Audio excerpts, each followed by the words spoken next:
And what's up, YouTube? This is your favorite wrestling podcast on Color Circuit because it's the only wrestling podcast on Color Circuit. I am one of your hosts, Connor, alongside... Connor! That's right, ladies and gentlemen. It's the best wrestling podcast on Color Circuit. The only wrestling podcast on Color Circuit. You're looking at the two only wrestling podcasters on Color Circuit. That's right. If you want your wrestling news and you want it delivered to you from Color Circuit TV, there's only two people you go to. Connor! And Connor. And we've done this intro twice already in the same time, but... now that we're live, and now that we're on YouTube, and now that we've got all the technical difficulties out of the way, Griff! Yeah. What are we talking about today? We're talking about Evolution is a mystery. Evolution, yes. The first ever all-women pay-per-view by WWE. Although, if you follow their marketing, they would lead you to believe that they invented women. Yeah. At first, there was no woman. We made women. At first, there was no woman. And then Vince McMahon came along and went, well, that's not right. Yeah. Vince McMahon said that. Vince McMahon. Sure. He created his daughter. Yeah. No. So the question on everybody's mind, was Evolution any good? Yeah. Yeah, it was actually really good. Goddamn solid. Almost cannot complain at all about the show. Yeah, there's there's little hiccups here and there, but that's nitpicks. Honestly, nitpicks.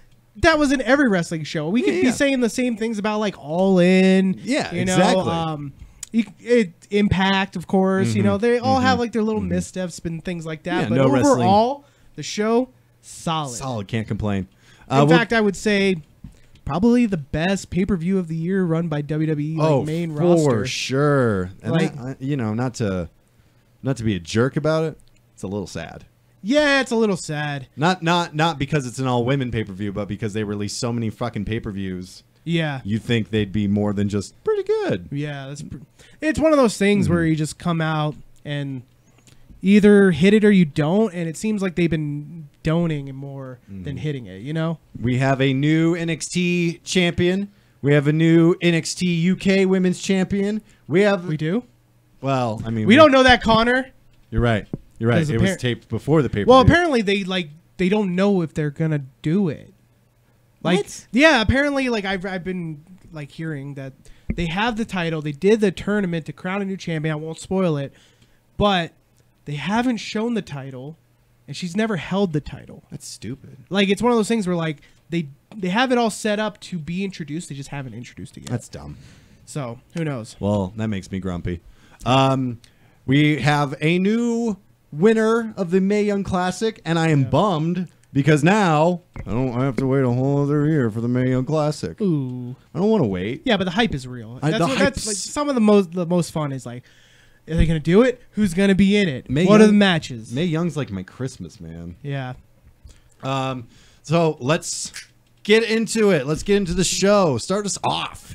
Hey, Connor. Yes, Griff. Hey, what'd you watch this week? Besides Evolution. I watched the second episode of NXT UK. Cool. Really fucking good. Tyler Bate is a 5-star match machine. Oh yeah, dude. He's got the entire future. He put on such a fucking great match against Wolfgang.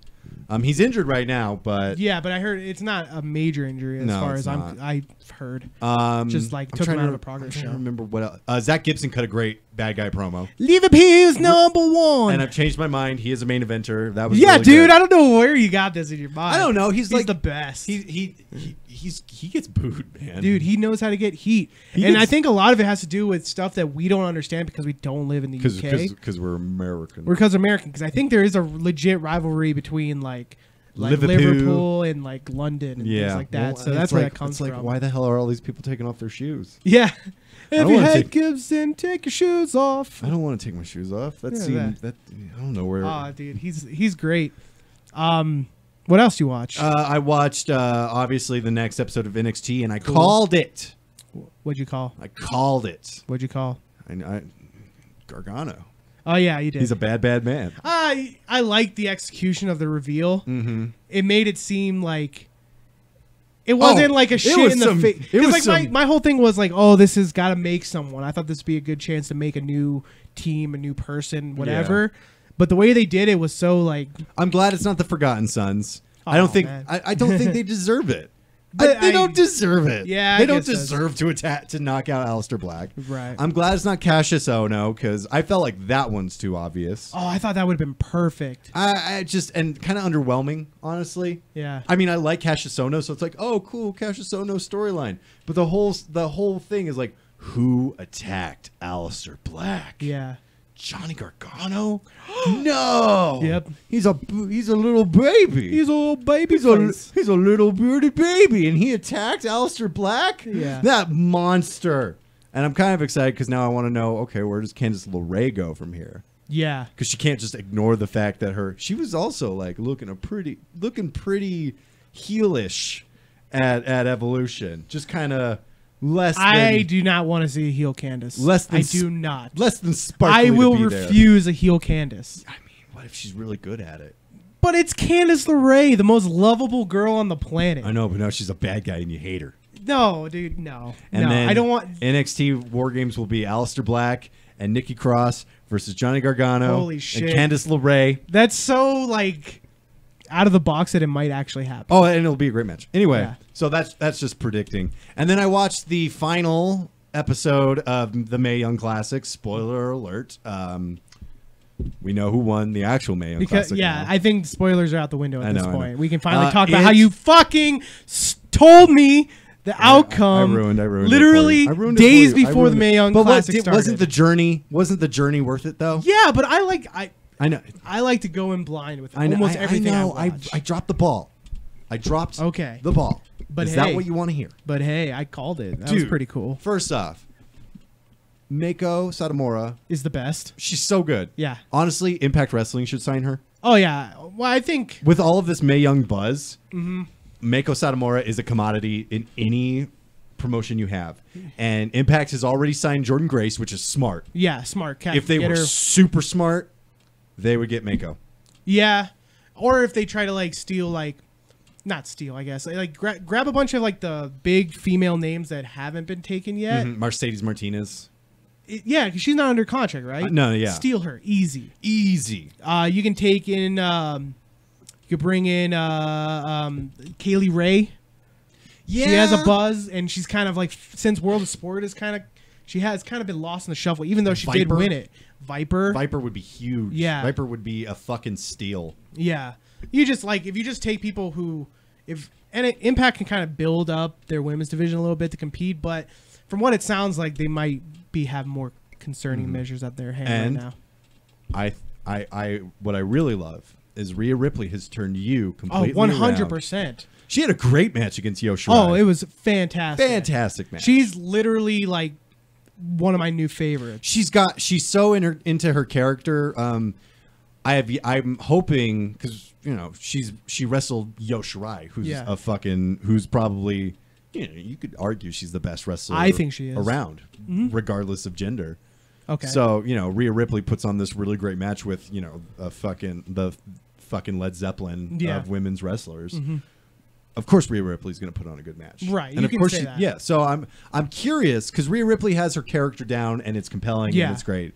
I remember her match against MJ Jenkins where all she did was throw dropkick after dropkick, and I'm like, okay, I want to see what Rhea Ripley can do. Yeah. But Toni Storm is fucking amazing. Yeah, she is. She's great. She is going to be the next greatest women's wrestler of all time. I guarantee within the next 2 or 3 years. It's going to go Charlotte, Toni Storm. Yeah. I said this like when we were doing predictions, so I'll say it again. But I think the whole her being a part of the UK, the NXT UK, is a red herring. Yeah, I agree. I think it was a red herring to get people to think that she wasn't going to win and that she's going to be in the UK division. I don't think she's going to the UK division. I think she's going to be in there for a minute. I think she'll be there to do this tournament thing that they're doing, and then she's out. The Rock in the early 2000s. I think she's going to usher in the people, and then she's going to go to main roster. I think she's going to be carrying the women's division for its next phase. Yeah. Because I think with the success of Evolution, with the success of the women's revolution, whatever you want to call it, I'm super excited. They're going to be calling up women for days. I'm super excited to see the buy rates for Evolution. Yeah. Because just from what I could tell, just from being on Twitter, first off, it's kind of like All In, where it's just nice to see so much real positivity. Well, that's why towards professional wrestling. There's like 3 ways you can do a pay-per-view. There's there's the traditional pay-per-view where it's, match when heel face dynamic is 50-50. You're booking a show. There's the WWE ways that they've been doing it where this pay-per-view is to set up the next pay-per-view. I hate that way. That's always the way they do it. The third way, which is is probably the best way, but in small doses, celebration. I feel like WrestleMania should be a celebration. The last couple of years, it hasn't been treated that way. Keep talking. I'm going to do something real quick. Evolution was treated this way. All In was treated this way, where you want finality and you want positivity. So you got to have the faces win a lot, because it's supposed to be the end of maybe like an end of a feud or just like a celebration of something in particular. And Evolution did that, and I think that's what WrestleMania used to be like back in the late 90s, early 2000s, where like WrestleMania was the end of storylines. It was the end of basically bad guys winning. Like, how often did bad guys win at WrestleMania? It was very rare. Right. It was like there would be like one or two just to throw off people, but over like the main event almost always had the face win. Yeah, I mean it's standard storytelling. If Jon Snow dies, Game of Thrones sucks. Yeah.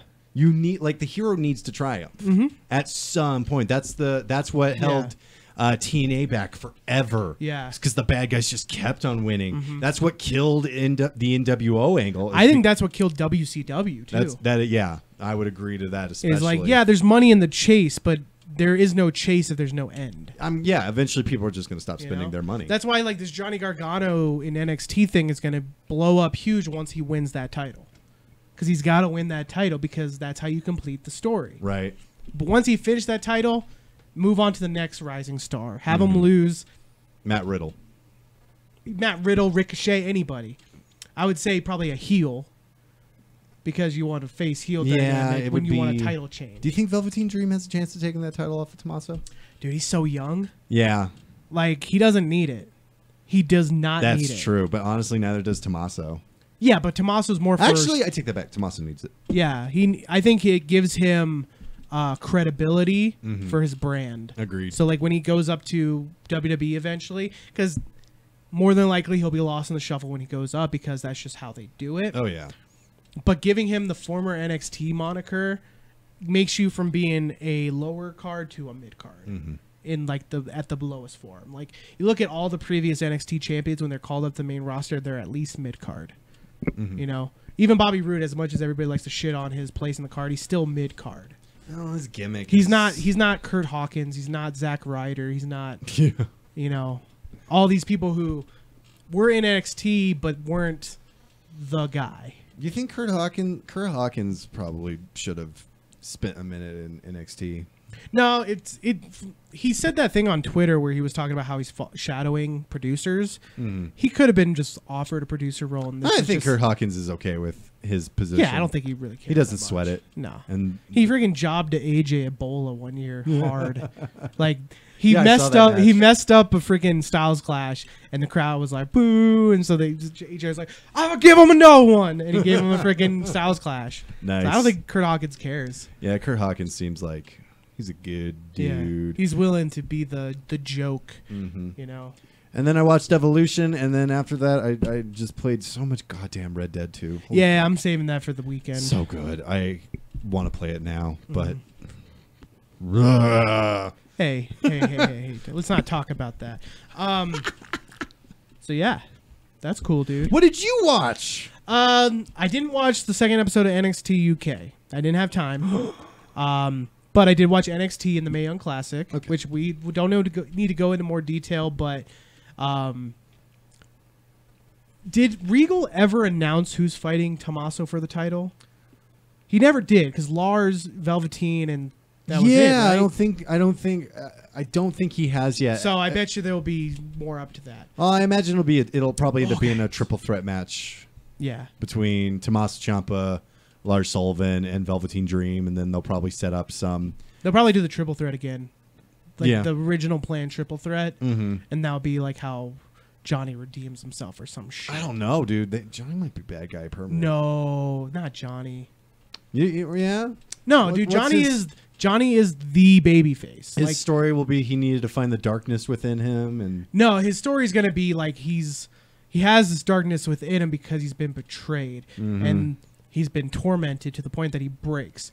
And once he finally him winning that title in a positive way will be his redemption. Yeah. But he has to get to that point, and that's going to take time. Okay. Probably not as much time as you think, and people in NXT like to buy in. So I think you just do. Oh yeah, the NXT. You just do him versus Aleister Black. He beats Aleister Black in a vicious way. They do a triple threat because Johnny's now number one contender because he beat Aleister Black, but Aleister Black still has his rematch that he never got. Triple threat, and then you do something where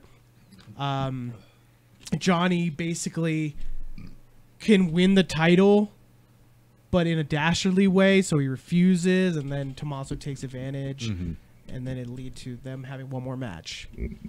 Or something. I don't know. I agree. It all sounds very plausible. Yeah, but I like the idea of Aleister Black and Nikki Cross being a tandem. Yes. It'd be cool if they did like a little mini faction. Like I know she was Insanity, but I honestly, and a lot of people have said this, and I couldn't agree more. It is a blessing in disguise that Nikki Cross did not get called up. 100%. And I wonder if Triple H knew. I wonder if Triple H had a feeling like they're going to misuse Sanity. Which sucks, because Killian Dane's awesome. Eric Young is very, very good. Yep. And, Alexander Wolf is a treasure. Yeah, he freaking, like, parkour dances in the ring, dude. And he died. He died during that last War Games match. It was awesome. He got so fucked up, they wouldn't show his face. Yeah. It was the back of his head that got slit. It was dude, speaking of which, how about, have you seen the announcement for the next War Games? Yeah. Dude. It made sense. It was essentially, like, I think you were thinking the same way, is that it had to be the same format as last year. Yeah. Now that I know they can switch up the format, I should have seen this coming. It's going to be 4-on-4, right? Yeah, it's 4-on-4. Ricochet, Pete Dunne, and War Machine versus the Undisputed Era. Pete Dunne in a fucking War Games match. Oh, yeah, dude. It's going to be dope. That legacy. I'm just excited for Ricochet to do 630 off the top of the cage. It's happening. It's definitely happening. But yeah, and then I also watched... Hanson will probably jump off the... Yeah, he'll probably do something crazy. Then I also watched MLW Fright Night. Yeah? Dude, if you get a chance, if you need a jumping in point for MLW, this is a good spot.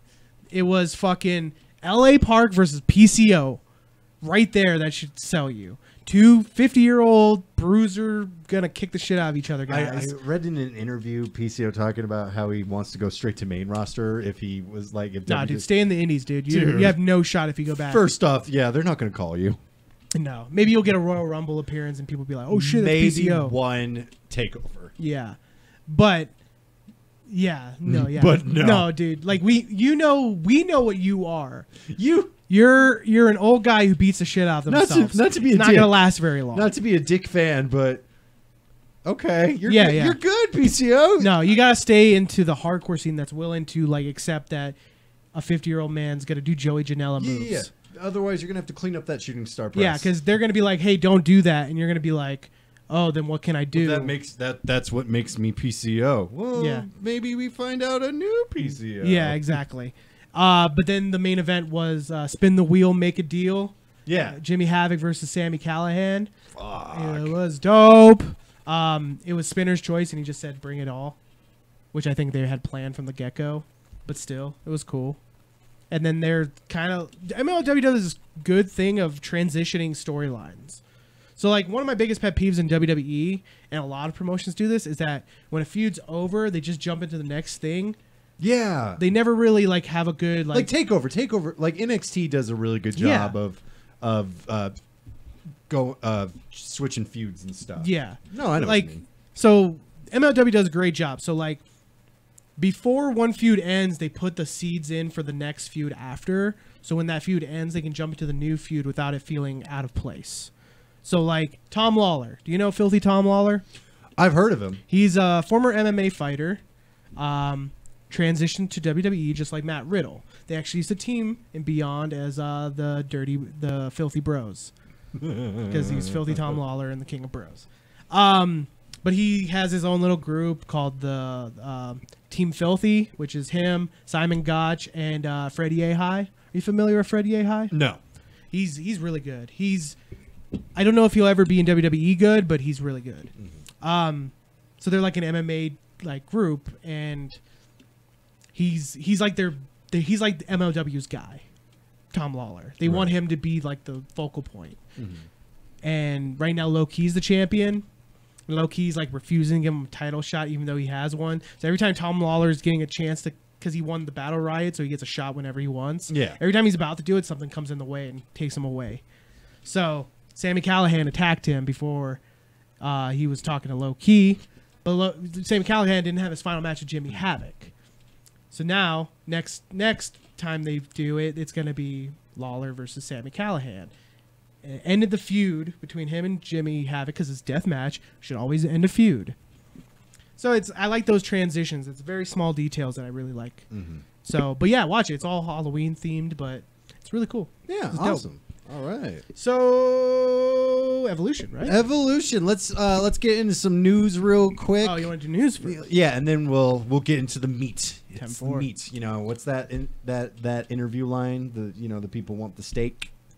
I have no clue what you're talking about. It's all right. It's all right. That movie was amazing. Anyway, breaking news, guys. WWE has announced Raw Women's Champion Ronda Rousey, who almost fucking murdered Nikki Bella last night. Oh, dude, she almost ripped her arm off. It was cool. Ronda Rousey needs to slow the fuck down. Yeah, she does. I said that last week, didn't I? Yeah. I was like, she just needs to slow down. She's going to kill somebody. Yeah. I think I get that it gives it more impact and it feels more real, but just... She, actually hurt Nikki Bella last night. Did she? I think so. Like that spot on the turnbuckle, which was dumb. It was dumb. The arm bar off the top where she shoulder through her. I didn't get that point. I didn't get that at all. I thought that was stupid. Yeah. That was just Ronda. I think that was just Ronda Rousey trying something. Don't try that again. Yeah. Because you could see her asking Nikki Bella. I don't know what she asked her, but like Nikki just started nodding her head. I think she said, "You okay?" Yeah. I think I remember that. But Nikki, said, you could tell, like Nikki Bella was like actually hurt. Like she was grabbing her neck like a bunch of times. Yeah. And I think but this is probably going to be her last match for a while. So before we get into news, yeah. I hope the bells go away for a very long time. Yeah, I think so too. Not to be a jerk about it. Yeah. You notice how Brie Bella didn't have a butt? Yeah. Really weird, right? Yeah. She had all those slits in the back, and usually you would see like a butt crack or something like that. It went lower than it should, and she doesn't. But like, where's her butt? She's a mom now. Like, I was just saying, like, I know if I wear even like slightly loose pants, you'll see my butt crack.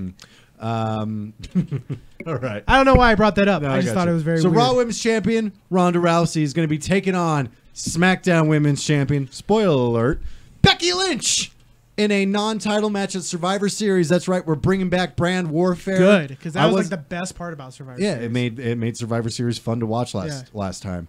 I'm excited for this. I think Becky Lynch deserves it as much as Charlotte does. Yeah. So good for Becky Lynch. I'm glad that someone finally sees Becky Lynch as like the star she should be. Right. I kind of hope they stop doing this bullshit heel turn.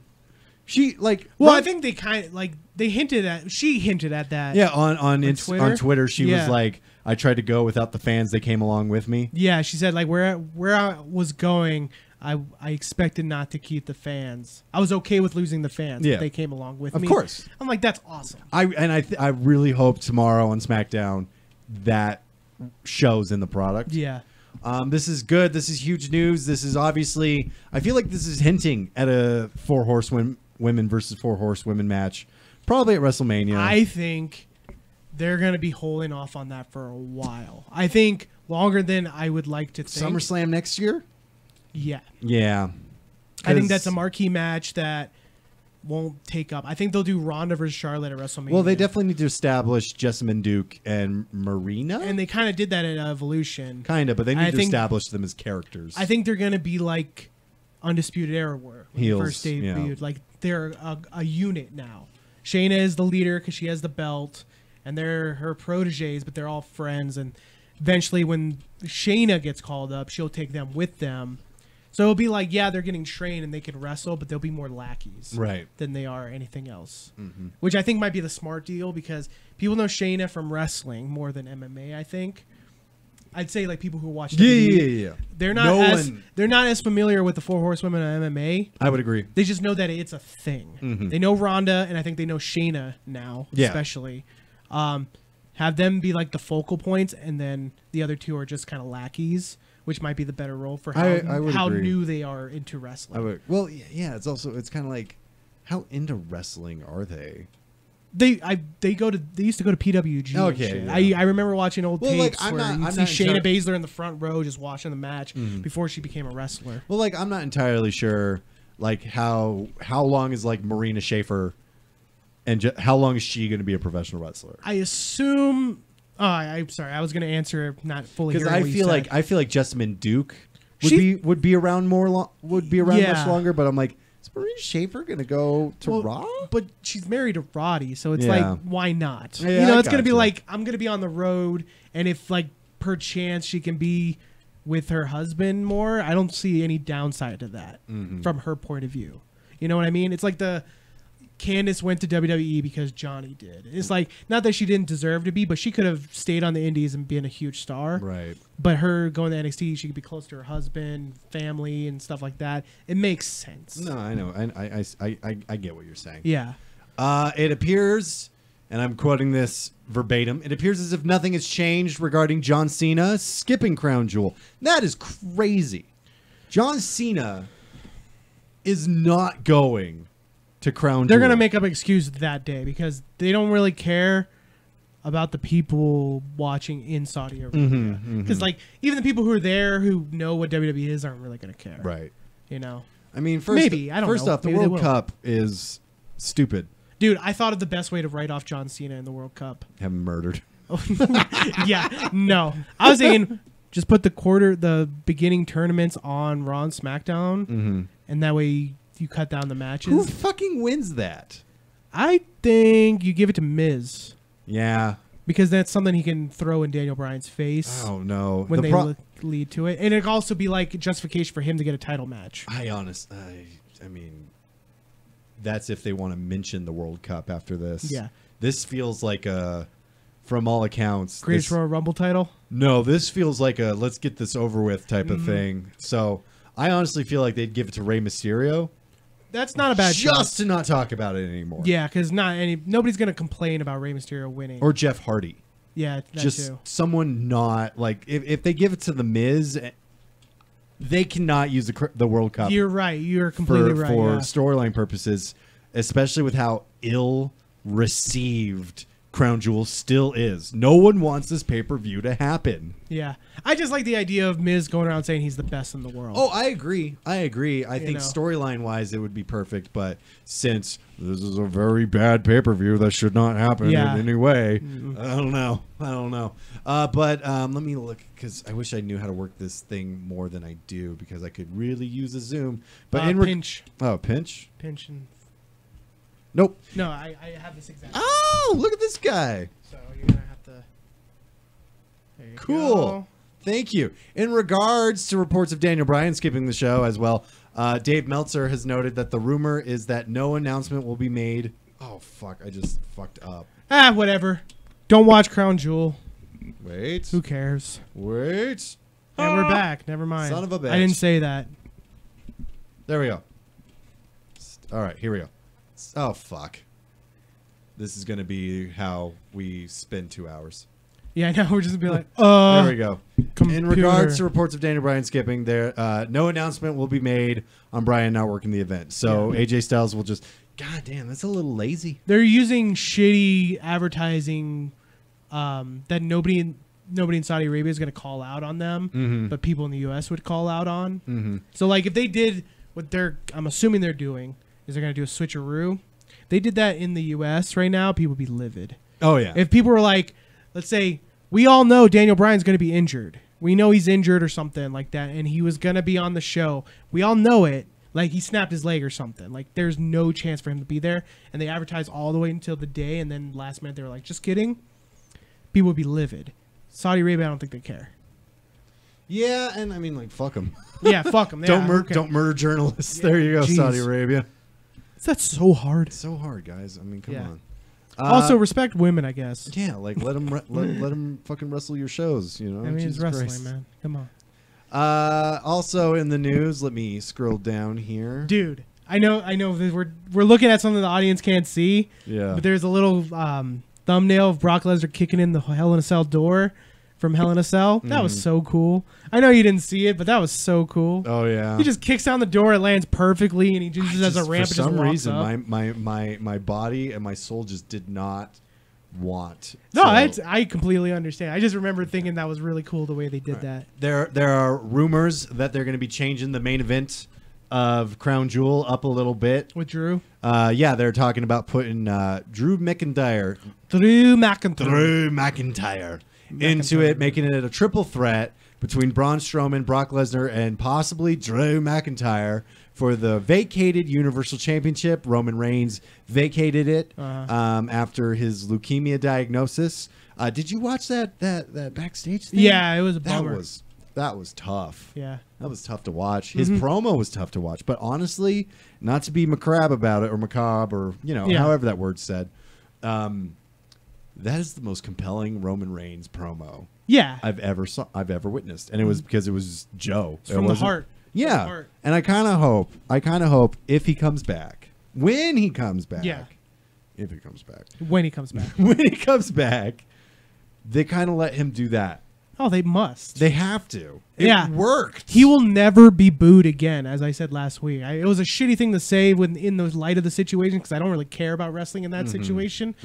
But when he comes back, a year, 2 years from now, he'll be hugely over. People will love him because this is a guy who will be fighting back from real adversity. It's not like storyline adversity where we can all see it. This is like legit. So he'll be good. And a little backstage notes behind Evolution. Vince McMahon still in charge. He still ran the show, but it's reported that Vince was just kind of giving notes and making changes with Triple H, Stephanie McMahon, and Road Dogg and all those people. Yeah. So it was. We're pretty harsh on Vince McMahon. We're not crazy about him. Sometimes he makes some. He has good ideas. He just doesn't have all the good ideas. Sometimes being a control freak does not pay off. Yeah. I mean, I get the idea. It's your baby. But, let somebody else hold it every once in a while, right? Yeah. All right.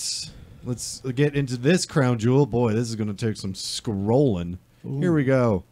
Stephanie McMahon calls going forward with WWE Crown Jewel an incredibly tough decision. Honestly, since they've been so honest about it, since they've just kind of owned up and gone, look, this was a business decision.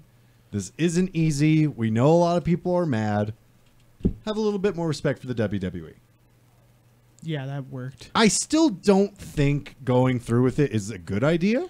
I'm not convinced that it was their decision. Yeah. Because, I'm not convinced that they had an out. Exactly. I don't think they did. I think their contract... I think they had to do the show. Yeah. If they would have to lose a lot of money and probably never be able to probably be in that area ever again. Not that they should be, but you don't want to close a door anywhere. And I want to remain positive. Yeah. And I would like to think that within the next 10 years, this deal, if it still is happening, I'd like to think maybe within those next 10 years we see some social changes in Saudi Arabia. Entertainment and sports kind of have this way of changing things, changing perspective. Here's the Kool-Aid, dude. Drink it. Thank you. I'd like to think that. I'm sorry. If Daniel Bryan's going to be there and there's going to be an AJ Styles match, I want to see it. Okay? I just want to see it. Now, I hate this argument, but I'll say it for you. You already pay your $10.99 or your $9.99. Exactly. So they're getting your money regardless. And I loved Evolution, so conscience is clear. Yeah. Oh man, Evolution was so good. Do you want to talk about Evolution? So Stephanie McMahon's quote is saying, "Moving forward with Crown Jewel in Saudi Arabia was an incredibly tough decision given that heinous act. But at the end of the day, it is a business decision, and like a lot of other American companies, yikes, we decided that we're going to move forward with the event and deliver Crown Jewel for all our fans in Saudi Arabia and around the world." Yikes. I don't know if this would have been a better way to say what they said, but if they tried to play it off like it's like their word, like they give them their word that they would do this, and that WWE is all about integrity or some bullshit statement like that, and that our word is our bond, like Ronda Rousey. If they did that, I think it still would have been shit on. Regardless of what's happening, it's going to get shit on.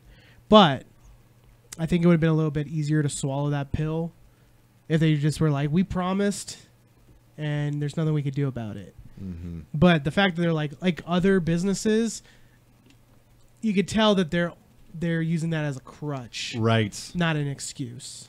I mean, I don't know. It's just kind of the way the cookie crumbles, you know. I'm just looking forward to this to be all over. Same, dude. So I can go back to loving wrestling. I at least enjoying WWE. It's kind of hard lately. Yeah. Since John Oliver's tearing them apart on. Oh man, he was going light on him. And right. I watched that. And I was just like, oh yeah, he's making fun of Titus like everybody else did. Yeah. Aw, that's so cute. So one thing before we get into Evolution, one thing that we were hoping for and that we kind of expected was some announcement regarding WWE Women's Tag Team titles. That announcement was not made, but Stephanie McMahon, who allegedly listens to the fans, said that WWE Women's Tag Team titles are coming sooner than we think. Isn't that what she said like 4 months ago? Yeah, isn't that what we heard? Like, that's why we thought sooner than you think meant Evolution. Because that was the best time to do that. And they didn't announce. It's not happening. I think it's going to happen. It's going to have to, but I think if I were to really think about this and be like real, like, let me just see what excuse they would to not have it. Maybe they're waiting to call up some more women from NXT so they can build their division. Because how many tag teams do they actually have? Those shows are going to get so congested. Yeah. Well, they need to get rid of like a couple titles. I'm still on the or just make a separate show, like a PWG style show for women. See, that's where I've always had like this weird thing, and I would love to like have a woman on the show to like talk to what their opinion would be. Mm-hmm. Is it better? Sarah worked. Yeah. I'm saying like I would love to know, would it be better in their eyes for it to be a separate show where they can tell their own interesting stories without having to worry about fitting in the time slots of Raw or SmackDown? Yeah. Would it be better? Is it better for them to be on the show Raw and SmackDown with the men as equals? What's considered better? Because I mean, like you could do both. It's kind of like you could do both. I mean, WWE probably can do both, but in theory, you could have the women, do stuff on Raw and SmackDown, and then have their own separate show. Yeah, it would just take creative forces and energy. I think they should get rid of the tag title, one of the tag titles. Mm-hmm. Make the tag division dual brand. Get rid of one of the women's title. Make the women's title dual brand. Bring in the women's tag titles. You can keep your mid card titles, and then for fun give one world title. I understand that's a little. Not everybody could be world champion. I'm in that mindset. Yeah. And I know having two titles allows people who normally wouldn't be world champion to be world champion, but it also allows for people like Jinder Mahal to be world champion. Yeah. So it's all about opinions. I think they have too many titles. I agree. I think you bring it down to 6, maybe 7. You have world, 2 mid cards, women's tag, regular tag, cruiserweight. Done. That way, if you wanted to do like a Clash of Champions or Night of Champions or something like that, you could fill up a card with just the women. Or not the women, I'm sorry, just the titles. It can happen. Yeah. Yeah. No, I see what you're saying. Yeah. I don't know. I feel like the first winners would have to be Bayley and Sasha. You think? Or the Iconics. I would love to see Absolution. I love Absolution. Dude. Or Riot Squad, but Riot Squad for sure. They deserve it. Riot Squad is so good. We'll talk about it, but Riot's my least favorite match. Probably that 6-woman tag. Really? Match. I'll tell you why. Okay. Because I feel like it's a legitimately good reason. Okay. As opposed to all your other reasons? Oh, yeah. Usually I'm just kind of shooting the shit. Well, if you've seen me on Screen Source, I don't do my research. Yeah, neither do I. I just react to the trailer and everyone's mad at me. I speak from the heart. It's not my fault. I speak from the heart. It's not my fault I didn't know Bird Box was a novel. Fuck, get off my dick, YouTube. Yeah. God, it looked like a Quiet Place ripoff. I called it a Quiet Place ripoff. Sue me. All right, let's get into Evolution. It was so good. We're so excited to be talking about it, guys. Let's start with our first match. I'll pull up the card. Oh, I already did. Oh, you did? I got you, man. I wasn't even paying attention. First attention. match was Trish Stratus and Lita taking on Mickie James and Alicia Fox. Alicia Fox. Alexa Bliss was replaced due to a concussion. Yeah, you don't fuck with those. Well, did Ronda Rousey give her that concussion? Oh yeah, she did. God. Yeah, she broke her nose, gave her a concussion. I don't know if the broken nose has been confirmed, but it was rumored broken nose and concussion. And then remember, she got her arm hurt. They're gonna have a Ronda Rousey problem pretty soon. Yeah, but is it one of those things where she's gonna be wrestling so little that maybe just kind of let it go? They might take that. Nia Jax might take that. No way.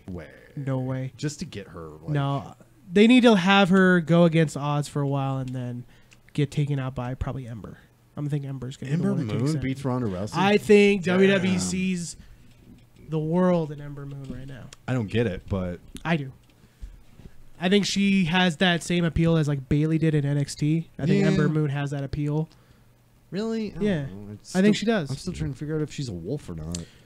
Burr, burr, burr. So the first match, Trish Stratus and Lita versus Alicia Fox and Mickie James. Trish Stratus looks great. Oh yeah, she looks fantastic. I like seeing Trish Stratus. I like seeing, because for the longest time she was the best women's wrestler ever. Yeah, and I was in the camp of Lita being the best because I'm a huge Lita mark. It was 1A and 1B. Yeah, exactly. You either were a Lita fan or you were Trish. That was when WWE released their top 20 rivalries of all time. I thought it was kind of bullshit that they didn't include that on. It wasn't even the top 20. No, dude, and I'm sorry, for the longest time, Trish Stratus and Lita were it. Yeah, you didn't have anybody else. Yeah, you had like all the like C players that would be involved, but it was mainly those two. Yeah, especially once they both got good enough. Right. You know what I mean? Like Lita was always pretty damn good, like from S.A. Rios days, ECW Miss Congeniality days. Trish, it took a minute for her. She took it up real quick, but it took her a minute to get there. She grew up in front of the WWE audience. Yeah. Yeah, and she became, like, you know, for the longest time, the most popular women's wrestler ever. Yeah. Taking on Mickie James, who is more in their generation than today's generation. That's why I was just like, fucking throw someone else in there who from that generation and have it be a big nostalgia fest. I think it's really dumb because they already did the Mickie James Trish Stratus thing at the Royal Rumble. I don't care. I loved it. I mean, it's fine. It's, you know, homages are homages, and you can do them a million times. I don't give a damn what anybody says. Nostalgia's the best. And if you... Sometimes. No, dude, I don't give a shit anymore. I'm full on... Just, the world is so dark. Give me my one chance. Give me my one juice Kool-Aid to drink so I can fucking... feel happy like when I was a kid. And I don't care if it's a ploy to get my money, a ploy to get me to watch something. I don't give a shit. Nostalgia's awesome. Yeah, this match was not that awesome though. No, but it was all right. It was fine. I had a smile on my face the entire time. This was mostly just get the crowd revved up. Yeah. I don't really think it did its job as well as it should have. Nah, dude, the rock band totally did that. The rock band. There's like, fuck yeah, they're shredding guitars. Trish did great. Lita... I don't think Lita's... Oh, yeah. She's definitely no spring chicken. Yeah. Lita's moveset especially because it's a lot of flips. And oh, yeah. She's like, moonsault. Is it time to... I love Lita to death, but this should probably have been it. She was fine. What I loved, though, was like she started out doing her little mosh thing. Yeah. And then she gave up right away. Like, she's like, oh, my hip. Yeah, I got a match I got to wrestle. My favorite was when she did the Whisper in the Wind, and she's just like, nah, I'm not flipping. I'm gonna jump on him. Yeah, fuck that. Slightly bump him. She's my new favorite wrestler because she's just a realist. Yeah, she's like, I'm not Jeff Hardy. I'm not gonna do that shit anymore. Fuck that. Yeah, she took a lot of hard bumps in her day, so she's probably hurting. Yeah, so like, I'm okay with it. That's why I said this is more of just like, oh, they're a rock and roll. I love that song. Oh my gosh, true. Dude, I was screaming that like when she came out. Yeah, I was like, I was so fuck your rules, man. I love the Refused. Hell yeah, dude. Yeah, dude, it was dope. Alicia Fox and Alexa Bliss and Mickie James looked weird. They're doing like an Alice in Wonderland thing. Yeah, I thought it was all right. Like if the announcers didn't point it out, I would have never thought. I thought they were just like, oh, they're Halloween costumes. Yeah. That's how when I first saw it, I was like, oh, Halloween. Cool. I mean, I enjoyed because I think the Riot Squad did it better. Oh, 100%. But we'll get into that. This match was it was generic. It was mostly just like let Trish Stratus and Lita hit their moves. Yeah. I think Mickie James got in a little bit of offense. Alicia Fox totally fucked up a spot. Oh, it was bad. Yeah. Sarah noticed it. We're watching it, and Sarah's like, "But he counted to 3." Yeah. I was like, "What do you want?" And then I saw later Alicia Fox is supposed to. Yeah. You know, this is a positive. This is a positive podcast. I'm not going to talk too much trash. Alicia Fox is not at all where she needs to be in today's wrestling world. It's one of those things where like maybe she's like just come to the grips that she's never going to be like a Sasha, Bayley, a Charlotte. But she could at least like get her timing right. I can't speak for her, so I don't know if she's trying. I feel like this isn't the first time. Oh no. Or the second time. Yeah. Or the third or fourth time. Yeah. And I'm just kind of like, I don't know, Alicia Fox, you're okay, but I like you. Yeah, you seem great. Everything about you, though. Yeah, your whole this thing. But no, yeah, it was. I think it did what it was meant to do. Yeah. I don't know if that was its initial purpose. It was not going to be a 5-star match. It didn't need to be a 5-star match. Do you think if Alexa didn't get injured, it would have been higher on the card? Or do you think it was meant to be the opener? I think A, if she wasn't injured, it would have been higher on the card, and B, they would have won. You think? Yeah. Well, because I'm sorry, like, as great as Charlotte is, as great as Becky Lynch is, well, actually, I take Becky Lynch, never mind. As great as Sasha Banks is, as great as Bayley is, Alexa Bliss is going to get remembered. Oh, yeah. She, like, to She's me, like... women's Triple H, man. To me, she gets into the Hall of Fame before, at the very least, Sasha Banks or Bayley. Yeah, I don't know if I go that far, but I understand what you're saying. No, I would. I honestly would go that Yeah. far. Becky Lynch is changing everything. Charlotte will get into the Hall of Fame before anybody because she's fucking Charlotte. Yeah. And she is the best women's wrestler right now in the industry. I figured out about Charlotte. I'll talk to you when we get there, but I figured out what about Charlotte is good. Because I've been trying to figure it out. So many things. Yeah, but I can tell you exactly what it is. So we'll get there. So, you know, with Alicia Fox and Mickie James aren't going to beat Trish Stratus and Lita. No. But Alexa Bliss has... Alexa, turn off. Don't you dare. Don't you dare. Now playing Don't you dare. country. Yeah. But I feel like she would need the win. Especially because she's getting fucking murdered by Ronda Rousey every 5 seconds. That's true. I thought more of like... So like, when I was thinking of my fantasy card that I did a few months ago, I was thinking the theme was going to be past, present, and future, which is what they did. They called it Then, Now, Forever because it's WWE and they can't do anything anybody else does. Right. I figured this would be the one that they can bring in the old timers and have them win. Because I didn't think an old timer was going to win the Battle Royal because there's a shot at the title. You know? This would be the one where people were like, we miss you guys. And I think, personally, it might be a little disrespectful to have the two best women wrestlers of all time lose. Yeah, to but it's... Mickie James and Alexa Bliss, which they're great, but they haven't cemented their legacy, and having them lose at this point in their career. I think that's all Alexa Bliss except for maybe Mickie. Mickie, I can understand, but Mickey's already done her. Well, she's not gonna pin Trish Stratus or Lita, but wouldn't. Alexa Bliss could. Yeah, is what I'm saying. But it was fine. I don't know. Like, I'd give it like 2 stars. Yeah, that sounds about right. Kind of sloppy, but whatever. It was not meant to be a technical masterpiece. It was more for the fanfare. Yeah. After that, it was mostly so everybody could go, oh, it's time to rock and roll. So fuck your bros, man. After that, the 20-woman battle royal. I have some gripes, but it's mostly because I stan Asuka pretty fucking hard. Yeah. Dude. But how great was it how she got eliminated? Not great. I don't care. If anybody was allowed to eliminate Asuka, it's Ember Moon. Fine, good for her. Man, you're such a hater. No, dude, I think it's bullshit. She doesn't even get to be the last entrance. Yeah. Tori Wilson gets to enter. You know what Asuka needs? And I've been thinking about this. Like, I want to do... Turn into a bad guy? Yeah. Yeah. No, but you haven't heard it. I want to do a fantasy book with you and me booking Asuka back on top. Because I think I can do it in like 2 months. She legit kills Becky Lynch. Nah, dude. Bring in Io and Kairi as her hitman. Yeah. Asuka's army. And Matsumoto. Yeah, maybe. I think 3 looks better on that, so I like the 3. Yeah. But Asuka's army. I'm into it. You have the captain, the empress, and the genius. And they just come in. And then you bring in Lady Godzilla as like the enforcer. I understand. I'm in my head. I think 3 works better in I get what today's WWE.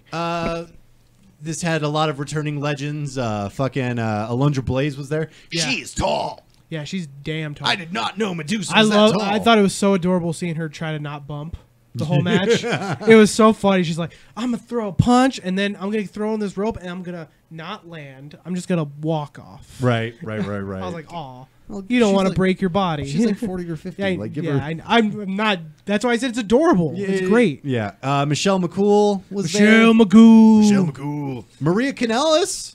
I love Maria, man. You know I love Maria. And then they turned to new Cedric Alexander, Mike Kanellis. Yeah, I like Mike Kanellis. I think he has potential. He's on 205 Live now, so yeah, I know. That's why I think he can do it. Yep. Zelina Vega, who is so goddamn short. Yeah, dude.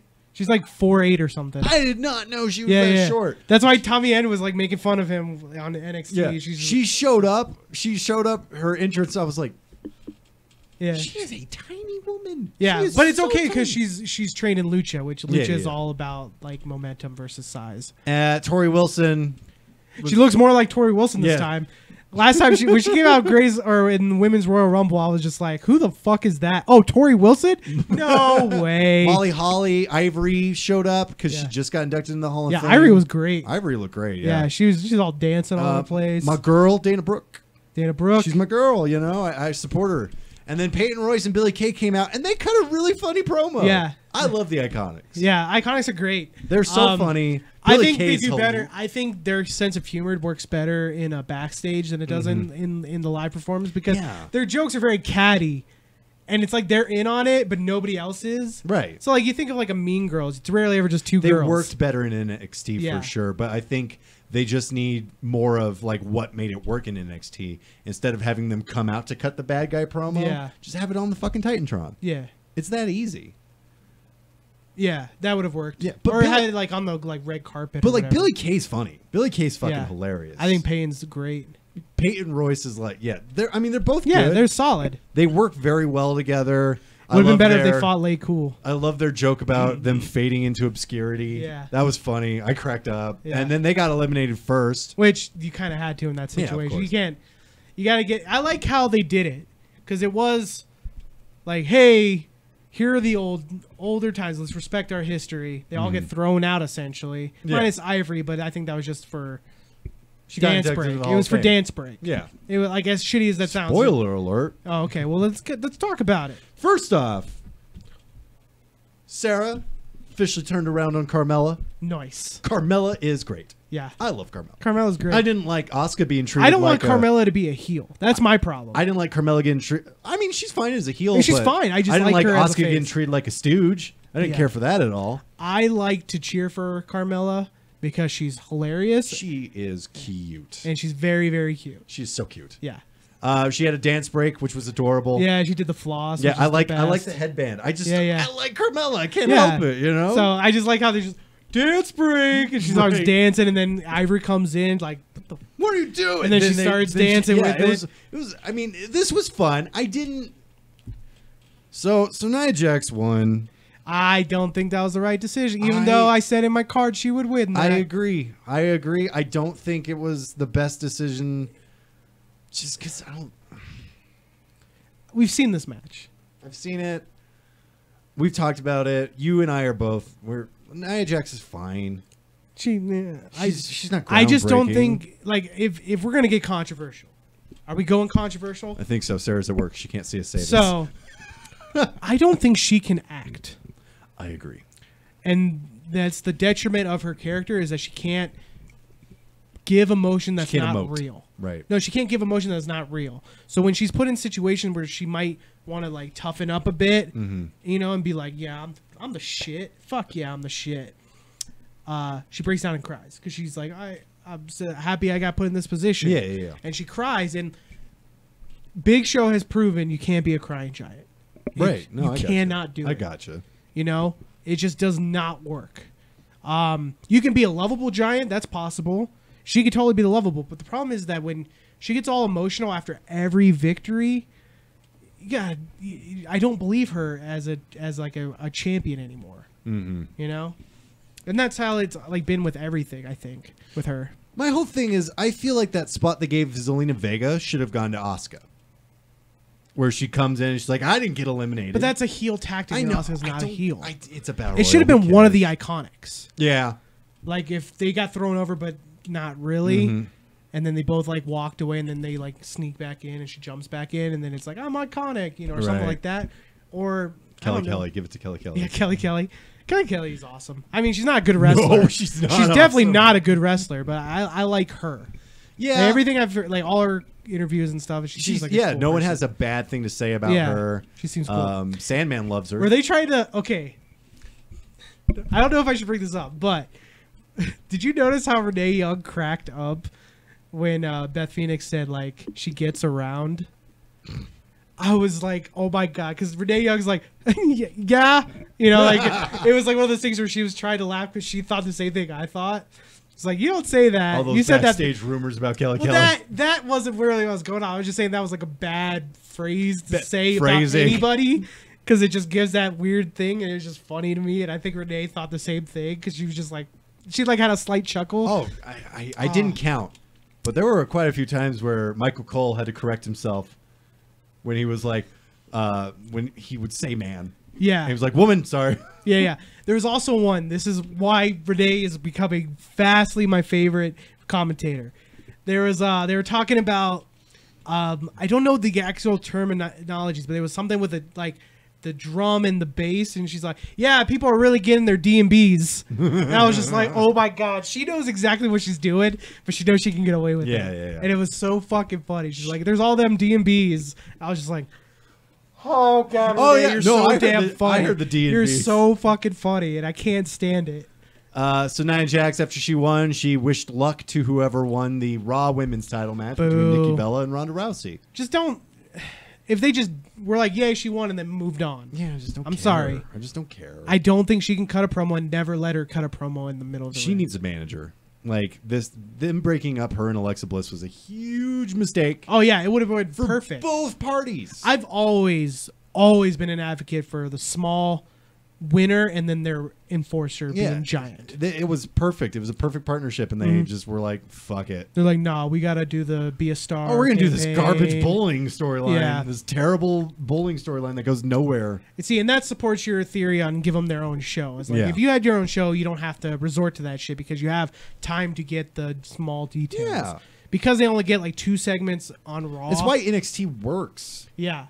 Because they don't treat it like the women's division. They treat it like just another Tommaso match. Ciampa just posts a photo of him and Johnny Gargano back in their DIY days, which weren't that long ago. I'm like, oh, the memories. And now Johnny Gargano's a bad guy. Yeah. For now. Yeah. After that, the 2018 Mae Young Classic Finals, Toni Storm taking on Io Shirai, and it was an excellent match. Dude, I needed sunglasses during this match. Why? Because the future is so goddamn bright for the women's division, dude. Toni Storm and Io Shirai are honestly probably the 2 best wrestlers on the planet. Right now, I kind of want to agree with you. Yeah, because Toni is weird in the sense that she's 22 and is already as good as she is. She's amazing. She's insane. She's like the best women's wrestler on the planet. I would say that her opponent was. Because Io has officially proven to me, with something I was worried about with the Mae Young Classic that we watched, is that she can adapt to WWE. Yeah. That was something I was worried about because Kairi, it took a minute for her to adapt, but she was in it. You know, Asuka, well, Kairi, a lot of it was just the character. Yeah, she's very bad at speaking, and that's why. Io, I think she speaks better English than Kairi and Asuka when they first came in, and I think they're better wrestlers. I think she's a better wrestler than both of them. Well, I know you disagree, but Asuka at the very least. But I think Io has potential to be she's a fantastic, phenomenal star, and also she's got bad guy vibe. Oh, 100%, she's bad guy. And I'm a little bit disappointed that we didn't see more of that. Yeah, like I told you before we started the podcast, the way the Mae Young Classic was going, it was obviously heart. Yeah, you said it was heart versus technique. Toni Storm struggled. Yeah. She first had to face Jinny, who she's faced loads of times, like one of her greatest rivalries. Yeah. First round, Io Shirai just has to face tiny little Xia Brookside. Yeah. And she murdered her. Yeah. Io Shirai murdered this tiny little 19-year-old girl. And then Toni Storm has to face, who did she face in the second round? Matsumoto. Yeah. Who's the Lady Destroyer, Lady Godzilla. Io Shirai faces Zeuxis. Zeuxis, yeah. Yikes! Oh boy. Then Toni Storm has to face Mia Yim, who's been killing it. So, and then Io Shirai just has to face, who did she face? She fought Deonna Purrazzo. Deonna Purrazzo. So a little bit of a challenge. Yeah. And then Toni Storm has to take on Meiko Satomura. Yeah. The greatest women's wrestler of all time. Arguably. No, yeah, that's I what get a legend, the Japanese legend. And then Io Shirai takes on just the bully Rhea Ripley. Yeah. So Io Shirai has had a little bit of a challenge. The entire Mae Young Classic has been a mountain for Toni Storm to climb. So it just made sense, this kind of Apollo Creed taking on Rocky type of thing. Yeah. And then I don't really feel they went with that. They kind of just had a healthy competition. I think it was set in stone as a minute when they introduced Io Shirai to the tournament as the best wrestler on the planet. When you put that moniker, it's meant to be toppled. I feel like Io Shirai should have been a little bit more dominant than she was. Yes, and I think that might have been, honestly, her opponents, because Zaya's only been wrestling for like 2 years, maybe. And then after that, it was Zeuxis. I don't know her background. I don't know if they've even faced. She's not that good. I'm sorry, Zeuxis, if you watch our show. Please like and subscribe. Like and subscribe. But I don't think you're very good, and I think that kind of hindered Io a bit. Deonna and Io was fantastic.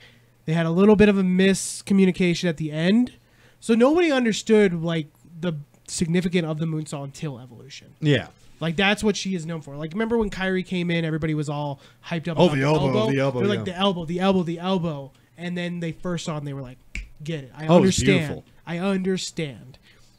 Io had that same thing, people said, with her moonsault. And every time she did her moonsault during the Mae Young Classic, there was something off. Yeah. It just didn't make it seem that cool. The Zaya Brookside one, I think she hit it, I think that was intended. Yeah, that's what I thought, too. She nailed her with the knees. I think that was intended.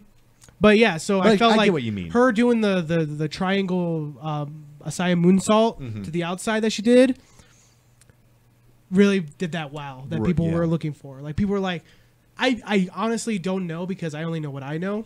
But I think people were thinking, what is so special about Io? I think Evolution's going to expose more people to NXT and NXT UK and the network than any other WWE pay-per-view. Yeah, for sure. The title was defended. Yeah.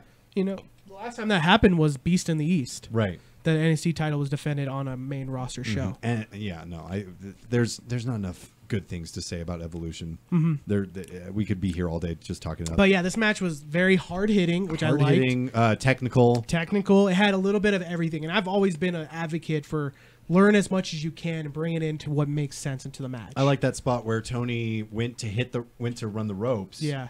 Io dropped to the floor, and then Tony... She straight up Leo rushed it. Yeah. The other side. Yeah, I was like, oh my God, Toni Storm can do that shit. I loved it when she pulled out her British technique where she got out of the leg scissors, like right at the beginning. That's such a classic British way of doing it, where you like jump, stand right up like it was nothing. Right. That's so classic. And that shows, like, this match really showed off Toni and her scholarly learning. And her personality. Yeah. And it made her it set her up as a great baby face. She can never be a heel. She doesn't, in my opinion, I don't think she has the voice to be a heel. She has that lovable Australian accent.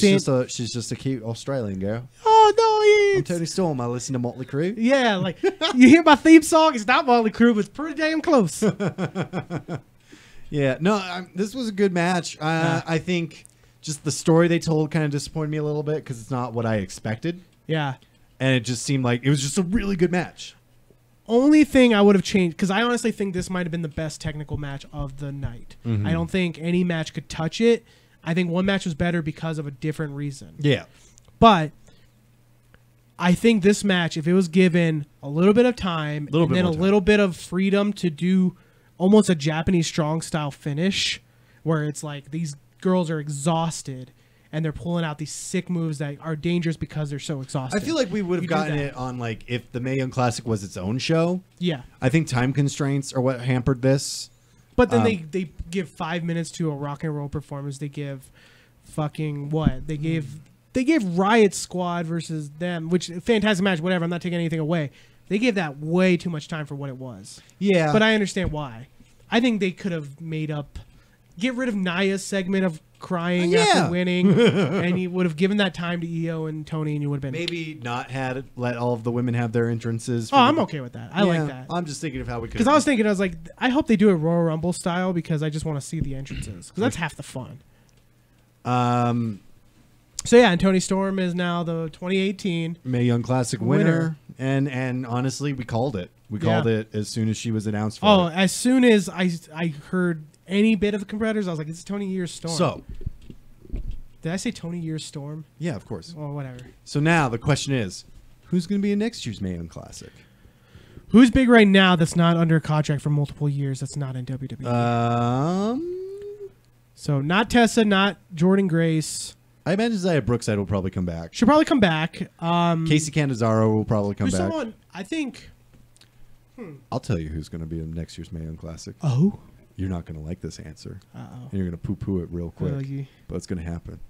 My girl, my lady, my wrestling lady. Way. Session Moth Martina. I wouldn't be surprised if she's in it. She's not going to win it. She's not. No, she's going to win it. I thought you were saying who's going to win it. She's going to win the whole damn thing. No, she's going to. Then she's going to take the NXT UK Championship. I'd be okay with that. She's not going to drop it. Then she's going to take the NXT Women's Championship. Not going to drop that either. Then she's going to go to Raw, take the Raw Women's title from Ronda Rousey, and then she's going to be like, you know what? Free agent. Then she goes to SmackDown, takes that, and then she retires. You know who I think is going to be in it next year? Who? Rosemary. Yeah. She's not under contract with Impact and Chelsea Green. She'll be in it. Oh yeah. Well, that's assuming that they're not going to debut her on NXT and have her do her own thing. That's true. Actually, good point. It's still a year away, so I don't know if they want to hold off on Chelsea Green because she has all that buzz from All In. Mm-hmm. That's the same thing what they did with Britt Baker. Yeah, I can see her being it. I can see her getting kind of far. I don't know because like Britt's still very very new to wrestling, and she's got beat me up. She looks adorable. Yeah, like I would love to see Mercedes win it. Yeah. Like not be in it to lose, but like win it. Mm-hmm. Like have all the momentum for her to win it. But no, they'll save that for their next big signing, whoever that is. It's an exciting time. Because I'm trying to think of like who else is there. Because now we're kind of sitting and waiting for like who's going to be the next big. There's Scarlett Bordeaux. No, she's going to be in. She's not on a contract, I don't think, with Impact. Who? Bae Priestley. B. Priestley? Yeah. Yeah. Or even who's Killer Bays, but not Joey Ryan's hot wife. Sorry, that's how she's described on the show. So I had to say it. Joey's hot British wife. Yeah. Joey's hot smoking hot wife. That's how they just describe her normally. I know, it's so funny. Who's the other girl? Who's the other girl? Heather Monroe. Yeah. She is fantastic. And I can see her Delilah Doom. I would love to see Delilah Doom. I don't know if WWE would get her. I think they would. Yeah. Also, there's at least for the Mae Young Classic. I know who's going to be in it. Solo Darling. Yes. Solo Darling is fan-fucking-tastic. She's so good. I saw Solo Darling wrestle at Ring of Honor Dark Match in 2016, and she had like a big fluffy tail, and she wasn't very good. I just recently watched her on Bar Wrestling 20.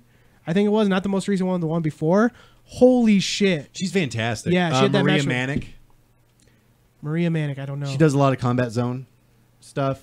Oh, is that the really, really short girl? No, she's like the really, really tall. She's like the buff chick. I can't. She's done a lot of death matches with Schlack. Schlack. Oh, I know who you're talking about. Yeah. I know exactly who you're talking about. Yeah. Stomach.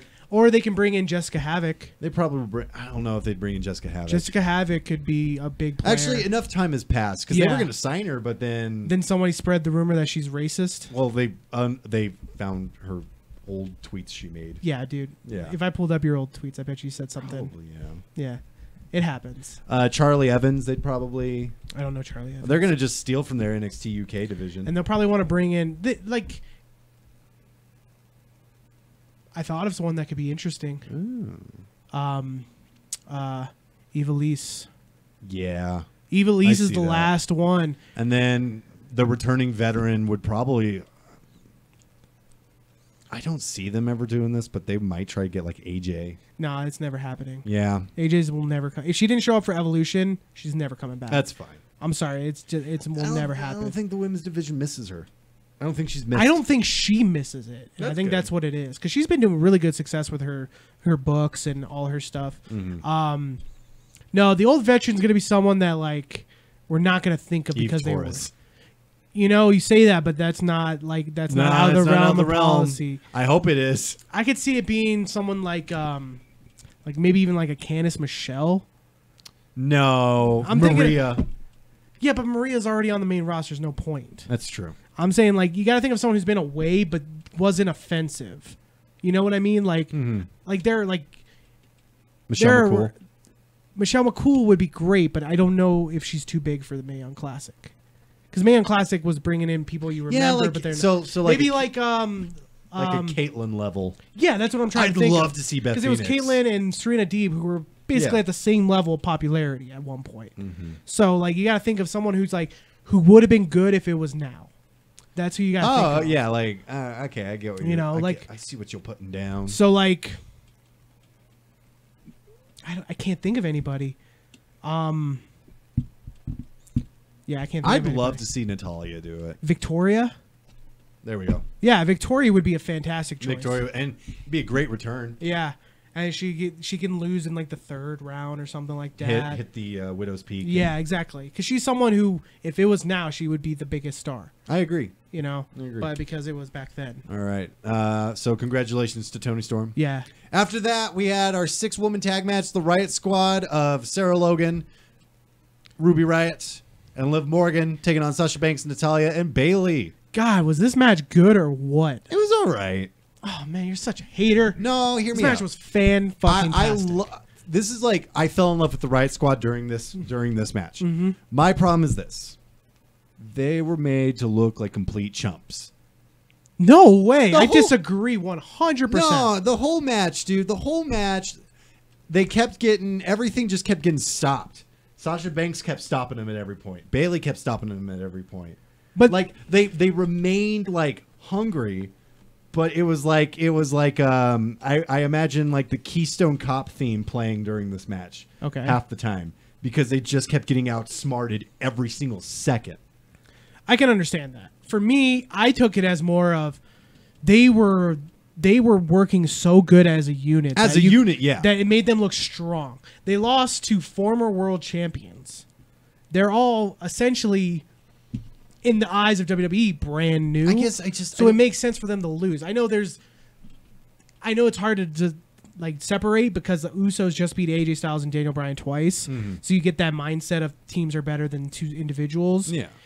But if you think about it on paper, Ruby Riott's probably the only one that's not a part of this conversation, and Sarah Logan to an extent. I'm going to say this. If they're going to keep calling her a future world champion, I want to see it happen for fuck's sake. Yeah, but I've always said this, and I know it's going to come like a repeat of what I've said, but like you can't have everybody be world champion. I know. At this point. I know, but so Ronda Rousey dominated, and now so Alexa Bliss and Nia Jax dominated the title scene. Right. And then Nia Jax and Ronda Rousey dominated the title scene. And now Ronda Rousey and the Bellas dominated the title scene. And now I'm just going to go back to Ronda Rousey and Nia Jax dominating the title scene. I'm sick of it. I understand that point, but I don't think that takes away from the match.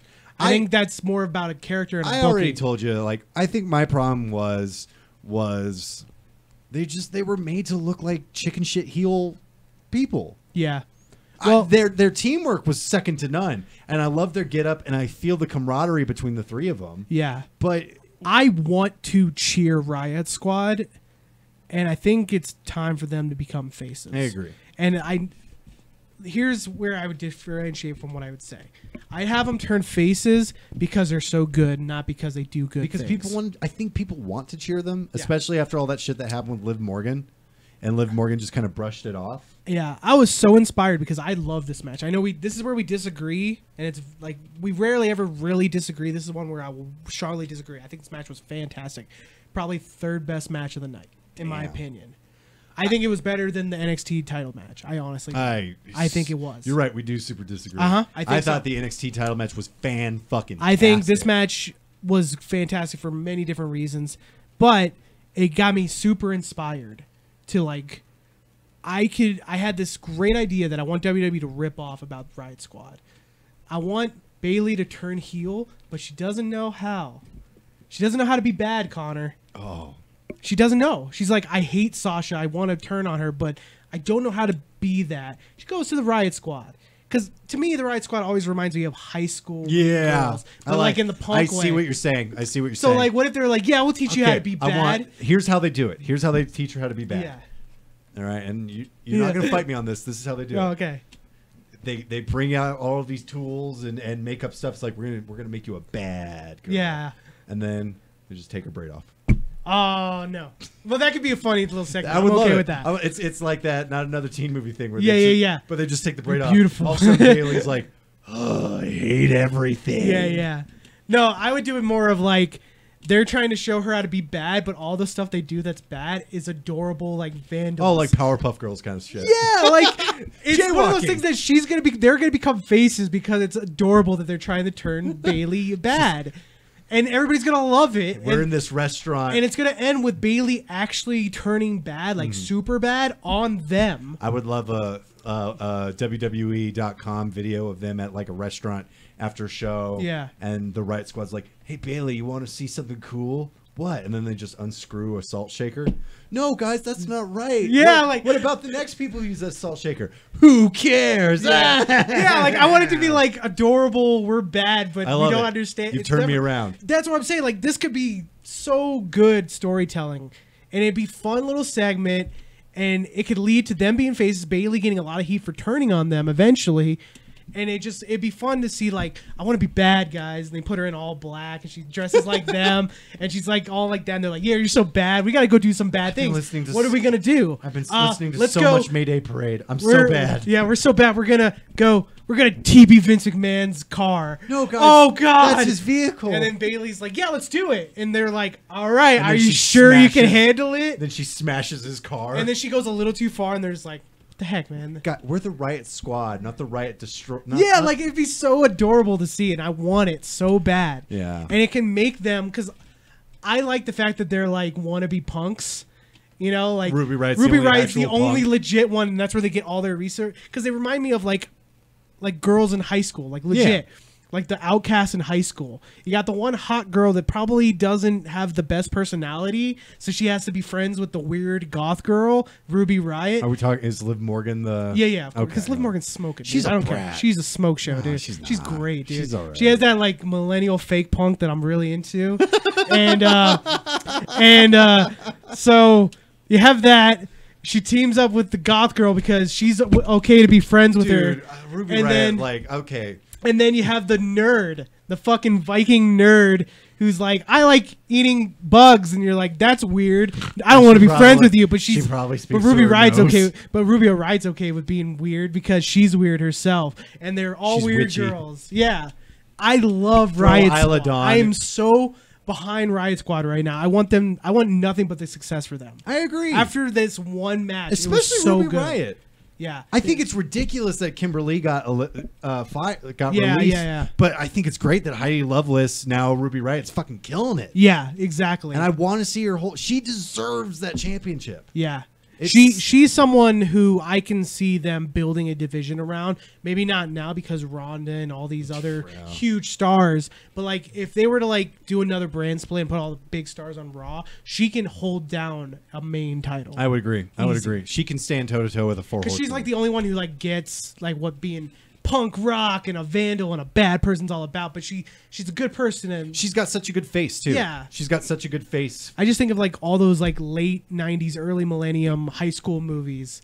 Is what I think. I want to hang out with Ruby Riot. Yeah, she seems like she seems cool. And Liv Morgan's so cute because she's like, I like Jolly Ranchers. Look at my tongue, and I'm like, oh, you're so cute. She'd like burp in your face, like she's like burp, and I'm like, oh, that's so cute. Come here, I gotta tell you something.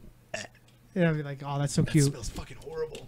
But yeah, and that's what I just like them as a pairing, because when they first were put together, I was like, it seemed like just thrown together. Oh, I mean, Liv Morgan and Ruby Riot kind of made sense together, but yeah, like Sarah Logan, I was like, she just doesn't fit. Yeah, I just like how she's kind of like this punk nerdy. chick and this brat chick, and then here's this Viking. Yeah, and I like that it's their weirdness that makes them fit. Yeah, Their stuff that separates them is what also brings them together. You feel because they travel together, Yeah. they sleep, they rent rooms together and stuff like that. So you feel the camaraderie. So I think in this match, it did a great job of showing that.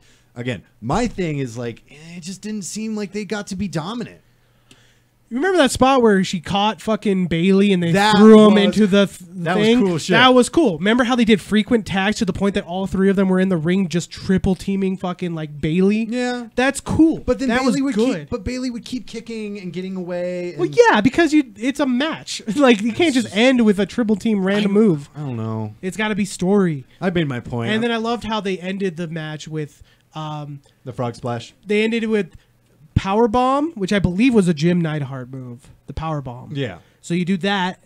It's an homage to their heroes. Right. And you got elbow drop from Bailey, Macho Man, and you got Sasha doing the frog splash to Eddie. It made so much sense. And like I said, because the show is Sasha, let's talk about that. Let's talk about that top rope move. Not the top rope, but the springboard move she tried to do. You got to remind me. I don't remember. She went to go do, I think, where she kind of rolled over and then got caught with that power bomb. She planted. She hit her butt on the apron, which is the hardest part of the ring. By the way, I don't know if you've heard this. I don't know. Beth Phoenix said something about it, but I didn't believe her. And then they caught her and they just chucked her into the steel. By the way, I think Beth Phoenix listens to our show. She does. Dude, she was wearing a fucking Bull Nakano shirt. Yeah. Why did we get Bull Nakano versus Asuka? Beth Phoenix is Sit Down Pile Drive's #1 fan. Yep. Thank you, Beth. Yeah. Thank you. You did a great job. Yeah. You did a great job last night. But yeah, I think it was just getting set up for that power bomb. I think I liked it. Actually, this is where I'll justify it. It looked like she knew they were gonna catch her. Like, I know they do know it's wrestling fake, whatever. But I'm talking about, like, in kayfabe. They almost didn't catch she her. went to go for it. She saw them do it, so she kind of slowed down her momentum, did not get wrecked, and then they just grabbed her. Yeah. I like that. They thought on their feet and they worked really well with it. Digress here. I thought using the steel barricades was great. Oh, yeah, dude. That's Triple H thing, dude. Triple H is... Triple H gets it. Like, he's like, in my head, he's like, I get it, Connor. I'm like, I know, Triple. I don't call him Hunter because we're not on that level. Your #1 I call him Mr. H or Triple. You made me your #1 favorite wrestler on your podcast. Yeah. I love you guys. You guys are great. Yeah. Sasha Banks, Bailey, and Natalya won to keep everybody happy. This was pretty much like most of these are face. Right, because it's a celebration, as I said at the beginning of our podcast. Which is totally fine. Which I think celebrations are good once a year, and it usually should be the end. It should be like a season ending, because you should never end a big show with a downer. I agree. Little shows like B shows, really good. Yeah, if it's like super out of left field kind of thing. Like Randy Orton winning, cashing in his Money in the Bank, Triple H turning heel on Daniel Bryan, the Authority becoming a thing again. Yeah, perfect ending. To that SummerSlam, and it didn't go anywhere, but like Stone Cold turning heel. Yeah, it didn't go anywhere, but that moment was very like. Oh yeah, iconic. It killed the Attitude Era. True. That was officially the end of the Attitude Era. Really? Yeah. I didn't know that. After that, the NXT Women's Title match, Shayna Baszler took on Kairi Sane, and okay, this match was fucking incredible. Yeah. First off, Shayna Baszler is fantastic. She is so different from every other women's wrestler out there today. Even women wrestlers who take the MMA style, they don't got shit on Shayna Baszler. Shayna gets it. Josh Barnett, if he taught her what she knows, I'm like, Josh Barnett's the best wrestler ever. Then no, obviously not. Obviously, but I think she's very inspired by people like Zack Sabre Jr. and early Marty Scurll. And she's got shades of Arn Anderson and Ole Anderson. Yeah. The way she works one limb and shit like that. Like the stuff she was doing with the arm she's just spinning in a circle. Yeah, and when she like first announced she was getting wrestling, because I don't know if you heard, I was there. Did you see Shayna Baszler announce she was going to be a wrestler? As a matter of fact, I did. What? Shimmer. But yeah, she said she's really inspired in that interview in the ring. She said, I'm very inspired by Catch as Catch Can, by like people like what's his name? Gotch? Simon Gotch. Not Simon Gotch. Oh, Aiden Gotch. Greg Gotch. The Gotcha brothers. No, it's not Simon Gotch, but it's a Gotch. He was like he created the Gotch style power. No, I got you. I know what you mean. Very inspired by that, and that's like a so out of left field kind of person to be inspired by. So she has like an old school mentality with the new school with MMA. Yeah. And so she brings this like reality. She's got she's so charismatic. Mm-hmm. She just looks like a bad guy. Yeah. And like you can't turn away from her. Mm-hmm. She's better than Ronda Rousey. Oh yeah, I think so. Leaps and bounds. Yeah, but then again, she's also got 3 years. But she's also more interesting. I'm way more interested in Shayna Baszler as a champion than I am Ronda Rousey. Oh yeah, me too. And maybe it's because like I haven't heard reports about Shayna Baszler fucking injuring anybody. I think the honeymoon period is about to be over for Ronda. Oh, I agree, and we're gonna get into it during her match because I think if it'd be smart for her to maybe end on a high instead of trying to be a low, if that makes sense. Like, let this be a short run, not a long run. I think she should just like slow the fuck down. Oh yeah, that's the root of all evil right there. Kairi Sane is great. Yep, she's a perfect baby face. Yeah, because you want to love her. Exactly. I wanted you. She can also be in that storyline with Bayley and Ruby Riott, where they're just trying to corrupt her, but it's in the most sweetest way. Like, hey, you're gonna throw an egg at this person's house. Ha ha ha. We're so bad. Like, that's what I want. You're a pirate. Yeah, you're weird. You want to join our crew? Right. Get it? This was a really good. Everybody got their stuff in. Shayna Baszler dominated. Yeah. Kairi Sane kept playing the plucky little babyface, trying to fight back. Yep. And she hit her elbow drop. Did she? No. No, she didn't. No. She kept trying to. She tried to, but her arm was in so much pain that she couldn't get it. And she sold it. I felt like her arm was in pain. Yeah. Jessamine Duke and Maria Schaefer. Hey, they were just minding their own business on the outside. True. Kairi Sane. They weren't even just even watching there. their friend. They were watching their friend compete. And Kairi throws their friend into them. That was a good spot. Yeah, it was. She fucking great. killed. She fucking decimated the NXT women there. Just here's Shayna. Yeah, I don't know if we talked about it on the show, but what do you think they're gonna do now that Shayna's champion? Well, I think that's how they're gonna introduce Jessamine and Marina. Yep. Is now she's got a posse. Yeah, they'll probably call themselves like something like Thoroughbred or something. Not horsewomen, because it's the 4 horsewomen and Ronda's on Raw. So I would just give a middle finger to Shane Douglas and call him the Triple Threat. Or they call him the House of Cards. Ooh, I like it. You have the Queen of Spades. You have Ronda be the Heart, whatever. But then they could be like, you have the Club, and then you have the Diamond. Yeah. And they could just all be like a different. That'd be so cool. Diamond Jessamine Duke. Jessamine Duke. Diamond Duke. I love it. I actually like that a lot. Yeah. That's a good fucking idea. And then you have the Queen of Clubs. Yeah. Queen of Clubs, Schaefer. The Ace. It's not as a literal, but it's cool. Just call her the Ace. No, because then you need a fifth. Yeah, that's true. You have the 4 cards. If you have a fifth, then yeah, that makes sense to do Ace. But so it ends. Jessamine Duke came up and they both got involved, and they cost Kairi. What I love about this is Kairi Sane did not tap. Nope, passed out. Babyface way to go out. They did the classic. So like All In has the NWA style match. Yeah, which I'm not a big fan of. Evolution has the. I like that way better. I love it when like put your arm down. I love it when they do the no, like go limp, bro. Ring it. Like no, don't fucking beat around the bush. I don't like the whole like. You got it. Okay, do it the 2 more times.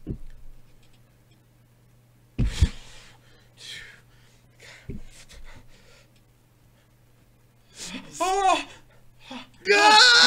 And then I break out the submission move. Yeah. No, it's great. It's great. I like it. I like the new way where it's more reality based, MMA based, where they're just like, no, he's gone. So Shayna Baszler is now your 2-time NXT Women's Champion. I think she the first? I think so. Yeah, I think she is the first 2-time Women's Champion. Champion. Now officially every title besides like the new titles have been won. Yeah, North American title is the only one. And the UK, but that's besides the point. So congratulations to Shayna Baszler. I don't think she's holding it for very long, she's though. losing it to Toni Storm. Yeah, I'm 100% believe. I think she's going to go on a tear with them to build them up.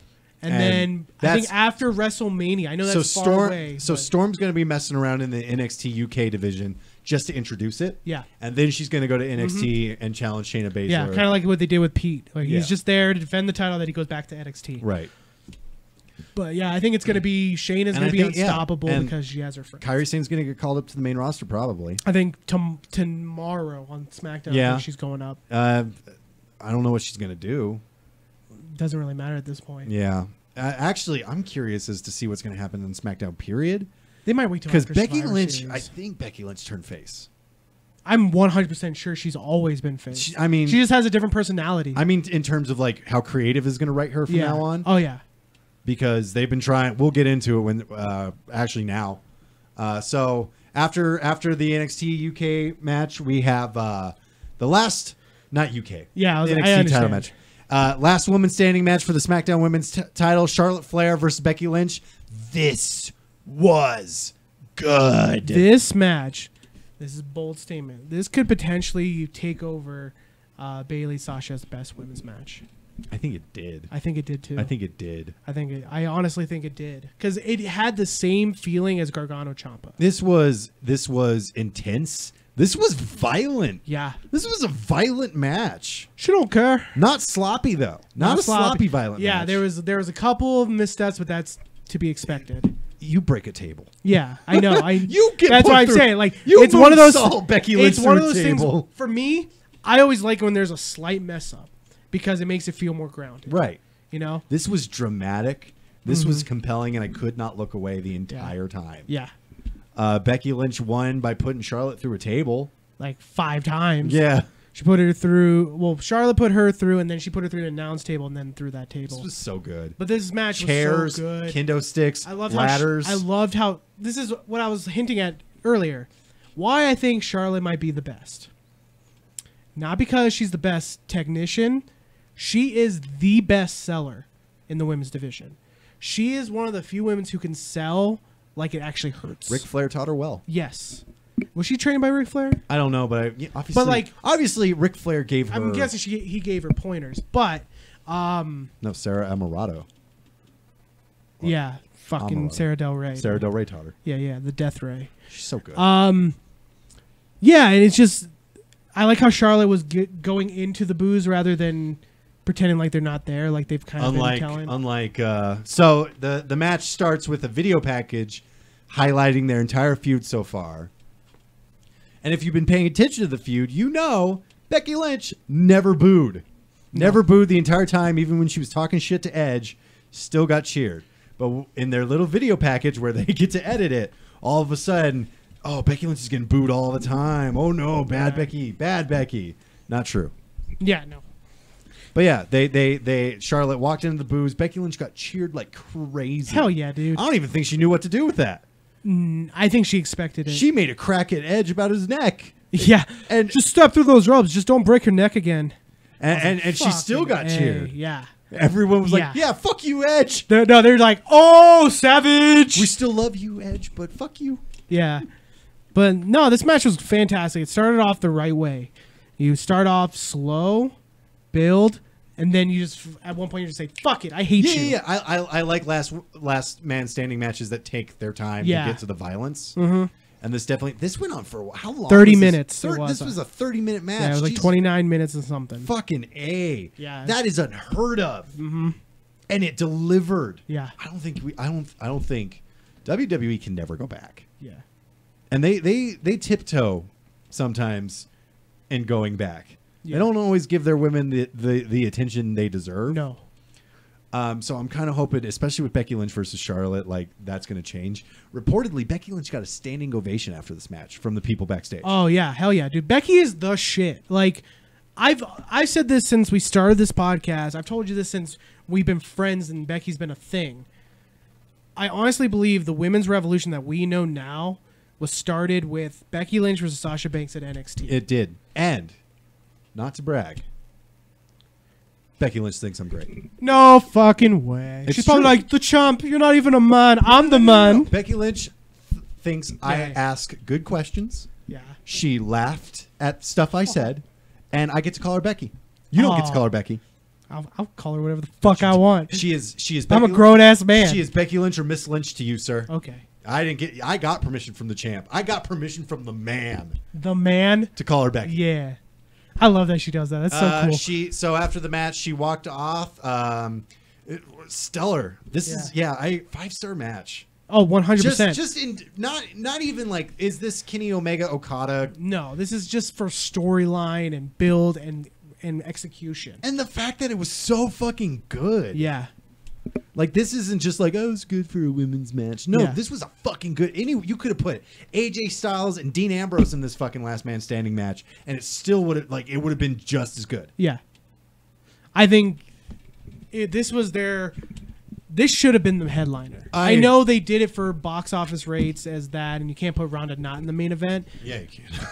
But this they just don't want just to. Based off the match, it should have been the last match. Agreed. It's nothing more beautiful than if she walked off. Well, this is where the women's division is going. That's why it should be the main event. Yeah. This is the right way to do it.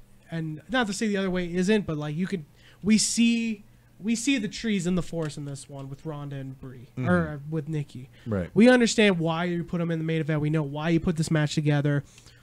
I'm not mad at you for doing it because it's actually smart. I just, in my personal opinion, as a wrestling fan, this should have been the main event. I agree.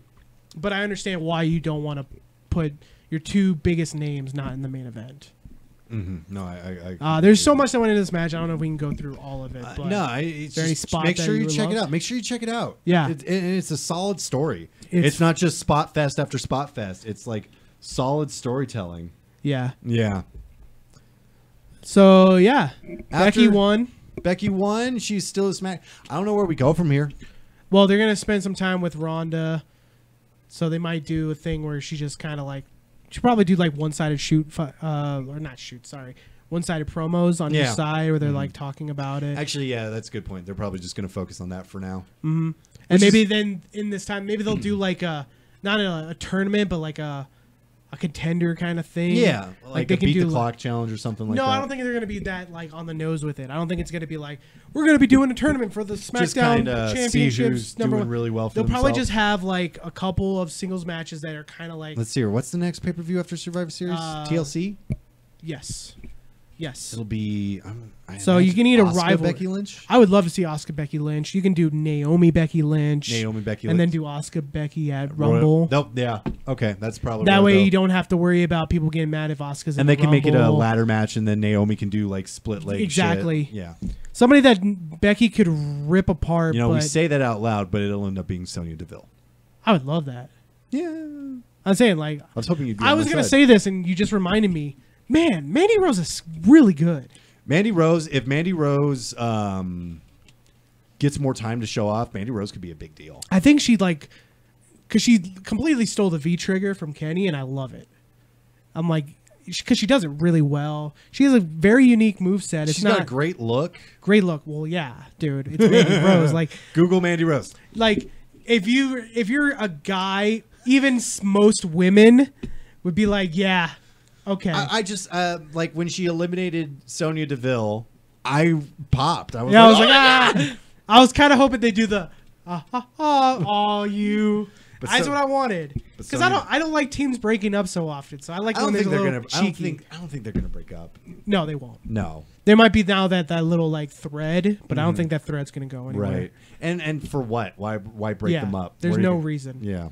It'll be another like nothing feud that will resolve on a SmackDown. And Sonya Deville's pretty good too. Sonya Deville's great. I'm still I don't know. I think she's really really good. I don't know if she has the potential to be a champion, but I think she has potential to be like one of the people we talk about in a few years. Yeah. You know. I mean, what's great is I think everybody for the most part except maybe the Iconics and except maybe the Iconics and Sarah Logan and Liv Morgan, everybody on the main roster has potential to be a world champion. Yeah. Except Dana Brooke.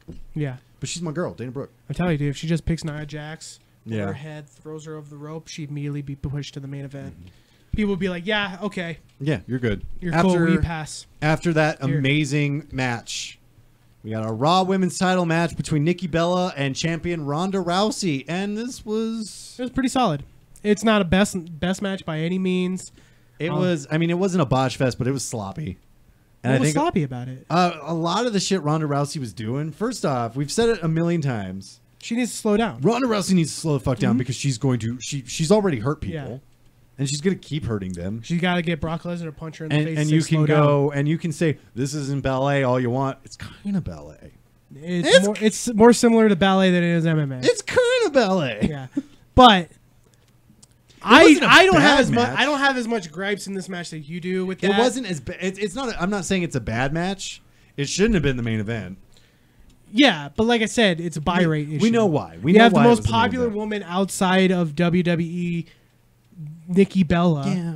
And then you have Ronda Rousey, the most popular woman. Nikki did great. WWE. Yeah, Nikki was great. Nikki's phenomenal. I just wish not phenomenal, but Nikki's a really solid. Good wrestler. Yeah. She is solid. For me, this match, the only thing it needed was more shenanigans. I agree. I've always said if I were like booking my own promotion, the main event scene is going to be a clusterfuck of bullshit. Because that's where you get the most investment. When someone gets screwed or someone overcomes being screwed and things like that, I think that it dilutes all that to better for the world title than it does something like the IC title or a tag title or anything like that. There's a couple. So Rousey at one point gets both the Bellas on her shoulders. That was cool. The only thing not cool about that was it was obvious that Brie was like, you know, like when you're like your friend says I could pick you up and you're like shut up, you can't, and you kind of help them get them on the shoulders. Yeah. That's what it felt like. And then the only other thing is at one point Nikki tried to leave through the crowd, which made no sense. Yeah, I know. It's not like a title match. Well, like, she's not the champion. Yeah, I know. Like if Ronda Rousey was doing it, that would make sense. You could have saved that moment by having her run. Yeah. Just have her fucking and then just like sprint out of there, and then Ronda like maybe Rousey, her just maybe Brie Bella takes out Ronda Rousey supposedly, and the Bellas are giggling and laughing, and then Ronda Rousey all of a sudden stands up, takes out Brie Bella, and then Nikki Bella does the running thing. But it made no sense for Nikki Bella to try to leave him through the crowd. Okay. Side note, I just reminded this. I got to say it now before I forget. I need to convince. Never mind. We'll talk about this later. Okay. Don't worry about it. Nikki Bella hits the rack attack. Ronda Rousey 2.0. 2.0. Although it's not a rack attack, it's a TKO. It's a TKO. The rack attack made sense because it was a torture. It would have been cool if she came up with something similar. Now it's just with the TKO. But now it's just so when she first named the rack attack, obviously it was kind of a reference to her cleavage area. Yeah. Well, because she was also the Bella with big boobs. Yeah, but she put him in a torture rack position. Yeah. So it made complete sense. And now that it's a TKO, it's a cutter. Yeah. So the name is now just a reference to her boobs. Yeah. Exactly. I said that last night. I'm like, now it's just a reference to her big boobs. It would have been way cooler if she did like I don't know. Just do a torture rack, or just call it something like the killer, the Bella cutter, or I was saying like something that has a meaning to her, but also has the TKO. Just call it Fearless. The Fearless. Oh yeah, TKO. Fearless would be fine. Yeah, Fearless. Yeah, I like Nikki Bella. I like Nikki Bella more than Brie Bella. As a person, I like as a wrestler Brie better. As a wrestler, I like Nikki better. I can't judge them as people. Yeah, I only know them from their reality show, and that's not reality. Right. So Ronda Rousey won. Let's talk about this spot real quick. I don't know what she was trying to do here, but Nikki Bella landed on her fucking head. Yeah, and her shoulder. Yeah. So what happens is Nikki Bella was on the turnbuckle. Ronda Rousey jumped up, grabbed her, tried to do a roll. I think she tried to do the judo throw that she did earlier in the match. Yeah. But off the top. It did not work, and she hurt Nikki Bella. Yeah. But I don't know whose fault that was. I can honestly say I have no clue whose fault. I mean, it's wrestling. People are going to get hurt. Right. My whole thing is like, Ronda, you're new. You need to slow down. Yeah. You need to slow down some of the stuff you do. She's really good. She's fantastic. She like for being so new to it, she's fantastic. Mm-hmm. But she's still new to it. Mm-hmm. And there are just some things she needs to like pump the brakes on. Yep. And her throws don't have to be so throwy. Real. Yeah. Let them jump with you. Yeah. Let them jump with you. Yeah. Slow it down. Throw them. Use your technique. Let them do a lot of the work. You could probably. I don't know. I'm not a wrestler. I've never taken a bump. I've taken a bump on a bunch of goat heads because I was TKOing our friend Josh. Hey, you took a bump on sand when you took my DDT. Oh yeah, I did, dude. I fucking commit, dude. I don't give a shit. I took that Russian leg sweep. Yeah. And remember that one time I jumped off the wall and you totally were like, "Fuck this." I remember you wanted to. I remember you wanted to, and I was like, "Nah. We should actually be trained if you're going to be doing top rope dude, stuff." Fuck that, dude. Caution to the wind. Elbow. Jeff Hardy. You hit me. You hit me with an elbow on a playground. I know. That's what I'm saying. That's what I'm talking about. It was off of like a stone wall on a playground. Yeah. And you were like, "Fuck no," and you moved. No. But I fucking full committed to it and hit the ground. No, you hit me with that one. Oh, did I? Yeah. Oh man, it was great. No, you actually. I was like, I remember being like, "Oh god, you actually hit me with your fucking elbow." So Nikki Bella, she tapped out immediately. Yeah. Which leads me to believe she was hurt because there was no struggle. It was armbar, tap. But also, you don't want to show struggle because that move is built. You so do strong. want to show struggle, especially if you're Nikki Bella. Not if it's the armbar that Ronda Rousey made famous. That's true. Like, I see your point. She won every MMA fight she had almost with an armbar in the first round. I get what you're putting down. I see. So that is how Evolution ended. It went off with Ronda Rousey still champion, and a lot of fans, hopefully, very pleased.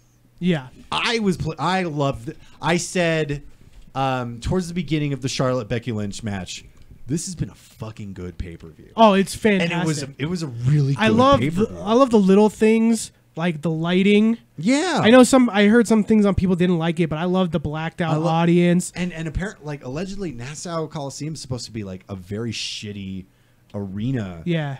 And they killed it. You heard This is wrestling chants, NXT. Because I bet you a lot of people traveled for this. This is like a big deal. And for some people, like, that might be worth traveling. Like for me, I would be like, I would travel to go see PWG. Yeah.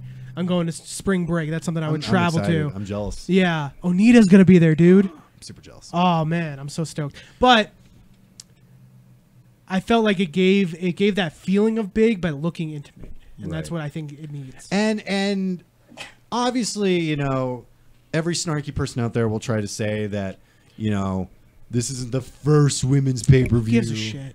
And they'll try to say that they only did this because of Crown Jewel. Which is true. They only did this because of Crown Jewel. But it was good.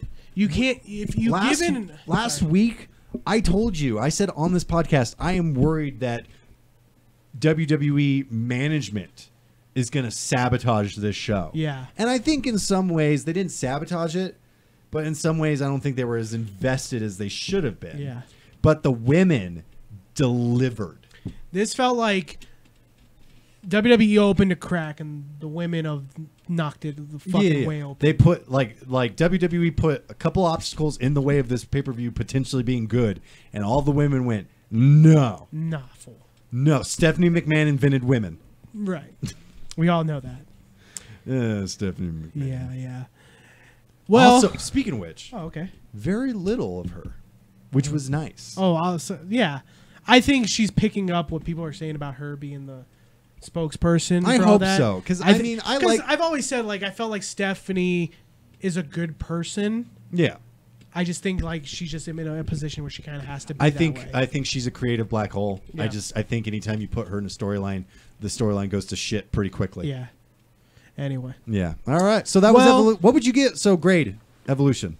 Like school grade, I'd give it probably an A. Yeah. I don't think it's an A+ because I think A+ are special. You know, I was gonna give it a B+, but you convinced me. I'm gonna give it an A-. Cool. There's some things I just creatively that I would have done differently. I think all the little mistakes throughout this are just that. Oh, I'm not even talking about I botches. think the longevity and the actual historic nature of this pay-per-view. Like, I hope next year there's an all-women pay-per-view. I think they will. I think they should. I think it'd almost be like it'd be kind of dumb to not do one. Exactly. You know? I agree. So with more stakes. And if they build it more, like after the success of this, they build it more like a WrestleMania for women, it could be huge. Like an ECW one-night stand type of thing. Yeah. That'd be cool. Mm-hmm. Well, A-. A- is A- and an A. It's pretty good. Good on you, WWE. Look, if you have the WWE Network and you have not checked out Evolution, you need to check it out. It is worth it. It is better than the hype. Yeah. Which is rare. It's a testament of good matches saving a poorly booked show. Yeah, it shows when you have passion, You know. Yeah. Like it was a pay-per-view that showcased nothing but passion from everybody, from the audience to the people in the ring, even the refs. Yeah. Even Michael Cole. Yeah, and I'm weird. I wanted Michael Cole gone. I wanted only the 2 female refs to ref every match. I made Get it legit all Who's women. that man drummer? Who's that man counting a 3? Why are there 4 men in the front row? Why is a man greeting us? Did you see Brock Lesnar guy?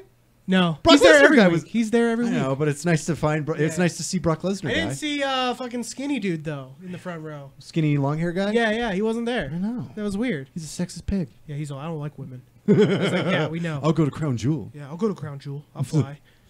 But Evolution left us with many questions, Connor. Yes, like what?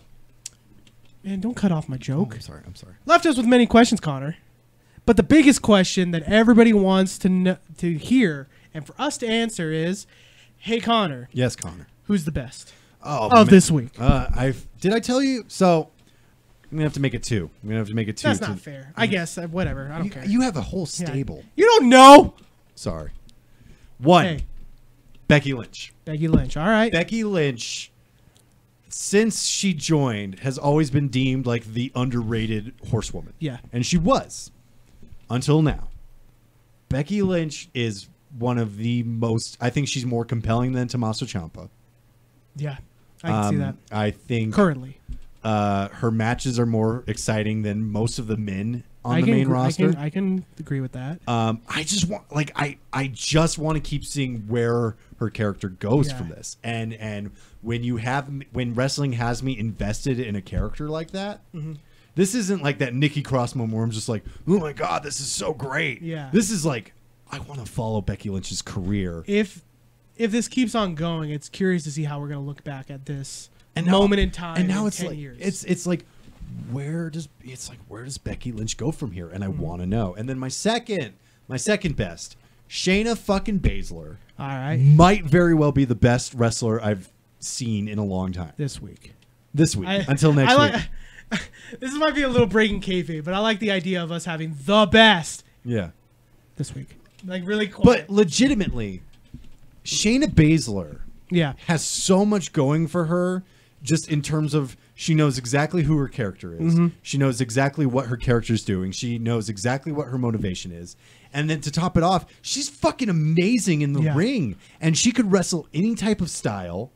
Well, not like, but she could go against any type of style. She's very good about making her styles fit to her style. Like her shit looks real. Yeah. It looks so real. Like when she kicks the arm of the person, like when she bends the person's arm and she kicks it, like I'm like, oh God. That's what gravitated me towards Zack Sabre Jr. That same feeling you have about Shayna Baszler is what got me into Zack Sabre Jr. It's like, it felt real. She's so clean. She cuts great promos. She looks like a fucking star. Yeah. So to me, it's like, as much as I'm sitting here being like, Toni Storm is going to be the next greatest women's wrestler ever, Shayna Baszler is going to be the next greatest bad guy ever. Yep. That is Toni Storm's Roddy fucking Piper right there. That's to cool. me. Yeah. And Shayna Baszler, I think, like, to me, like, she's the best of those 4 MMA. Like, I don't give a fuck about Ronda Rousey. No, yeah. I want Shayna Baszler to come in, turn heel, and destroy Ronda Rousey. I would love that too. That's where I want them to go with this. Yeah. Like, go 4 horsewomen versus horsewomen. Yay, hooray. And then Shayna blames Ronda for losing or some shit. Or the other way around. I don't know. Like, maybe she like nonchalantly says it's Shayna's fault and Shayna doesn't take too kindly to that. We forgive Shayna for the pin. And Shayna, don't beat yourself up for taking that loss or some shit like that. And she's like, we know you did your best. And then Shayna, no. I just want to see where Shayna Baszler goes from here. So Becky Lynch and Shayna Baszler. Okay, for me, the best of this week is the Riot Squad. And here's why. I gave you a huge list of why I like them. But for once, I get their characters. I think they're all fantastic wrestlers, including Liv Morgan. She's good at what she does. I think she's better than what she thinks that you think she is. I think she's really tough. She's really charismatic. And I think she has a character that's more defined than a lot of women on WWE's main roster. Even though she's just a lackey, she has a more defined character. I like all 3 of them together now because, like I said before, they remind me so much of like the outcast girls in high school, like the cool, like what's the gang from Greece? Oh, the Pink Ladies? Like the Pink Ladies, like something like that, but like a modern punk rock version of it. Like they're just a bunch of they do hood rat shit with their friends, kind of. But like they're not bad people. And I feel like if WWE took that little nugget of that I'm saying of making them good bad guys, like they all have pure hearts, but anti-heroes, but they like to be bad. You know, everybody has that feeling. I of gotcha. Like, oh man, I'm gonna steal a candy bar from Walmart because I want to be bad. I'm just so bad. I wanted a candy bar and I didn't have $1. I didn't have $1. I kind of just threw it in my checkout bag and left. I wanted a candy bar. You know, like I gave it. They to the do homeless cute man. crimes, shoplifting, mild vandal, genocide, you know, mild crap. But no, like I can see them if they stay together, which I hope they do, because the more and more Riot Squad goes on, the more and more I never want them to break up. Yeah. Because like when I first saw them, I was like, oh, this is just something to get them in the door and they can all go their separate ways. Now that I've seen them together, they work really well. They have great tandem moves. They have a great look. Even though like the fact that Sarah Logan's out of place makes her feel more in place. Yeah, I see what you're saying. And like, I just feel like the talent is all there and there's people to look forward to the future. Because like, as they said, then, now, and forever. Then Trish Stratus, Lita, Lunger Blaze, Tori Wilson, all these people. The then, the now. You got Sasha, Charlotte, Bayley, Becky, Alexa Bliss, and all these people. Then you have the future, which I honestly think is the Riot Squad, Toni Storm, and Shayna Baszler. Yeah. And Io Shirai. Mm-hmm. These are your future. And they're so young. Like, Liv is like, what, 20, 21? She's really young. Yeah. And... I know Crazy Mary Dobbs. I'm sorry. Sarah Logan. Sarah Logan is she's only like 24, 25? She's really young too. And then Ruby, I think, is like 28. I think she's like mid-30s. Is she really? Yeah. She doesn't look it. Not mid-30s, but like early 30s. Yeah, she's been wrestling for a long time. She's been wrestling a long time, but you also got to remember that people started wrestling super early. I know, but she was like wrestling like she was. I'm gonna look that up. She's been around since like Kimberly Day, like Princess Kimberly days. Yeah, Princess Kimberly wasn't that long ago though. Yeah, that was like 2015. That's 3 years ago. Yeah, 3 years and you're 35 means you were 32 when you started. I don't know. Everything was 10 years ago to me at this point. Time is a human construct. But yeah, and that's why I think they're the best of this week. Yeah, I think that's a solid choice. Yeah, that was Evolution. She's 27, bro. 27. I am the same age as fucking Ruby Riott. You, dude. God damn. I almost called it right on the dot. I said she's like 28. God damn. I'm sorry, Ruby. Who's also a fan of the show. She's not, but I don't know. Let's pretend. I love their get-ups. Beth, if you could relay this message to Ruby, tell her, keep it up the good work.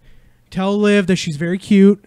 And Sarah, go kill and pillage, I guess. Say hi to Edge for us, please. Yeah.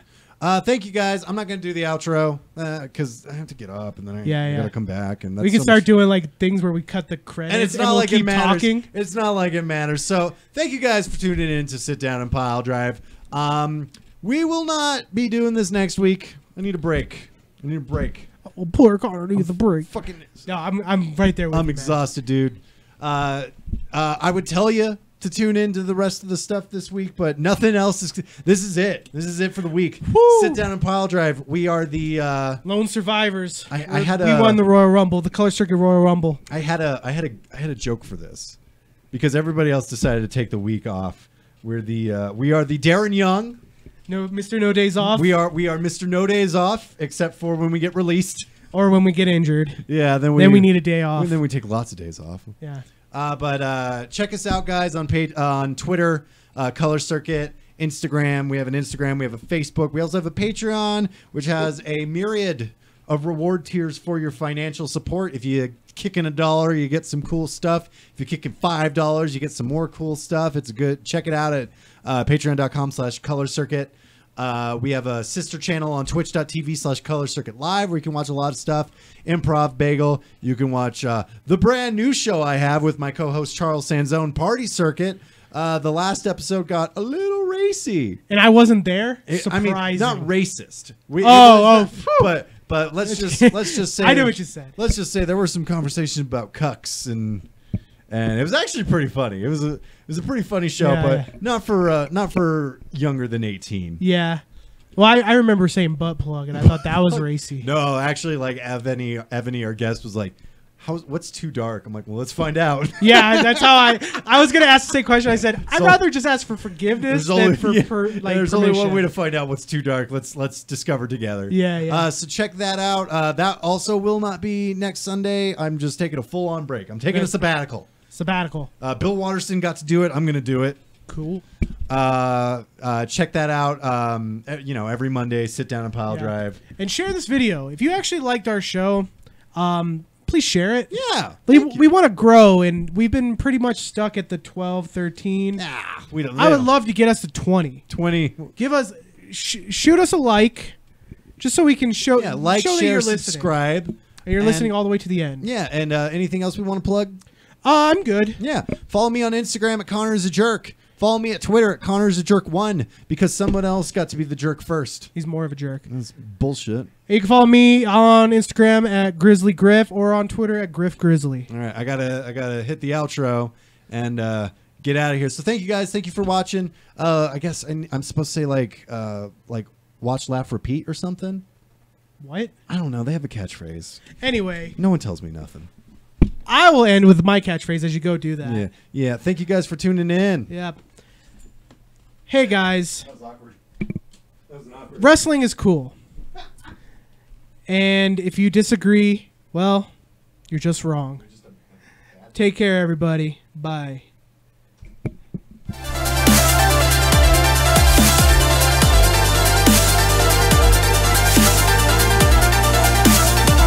think that went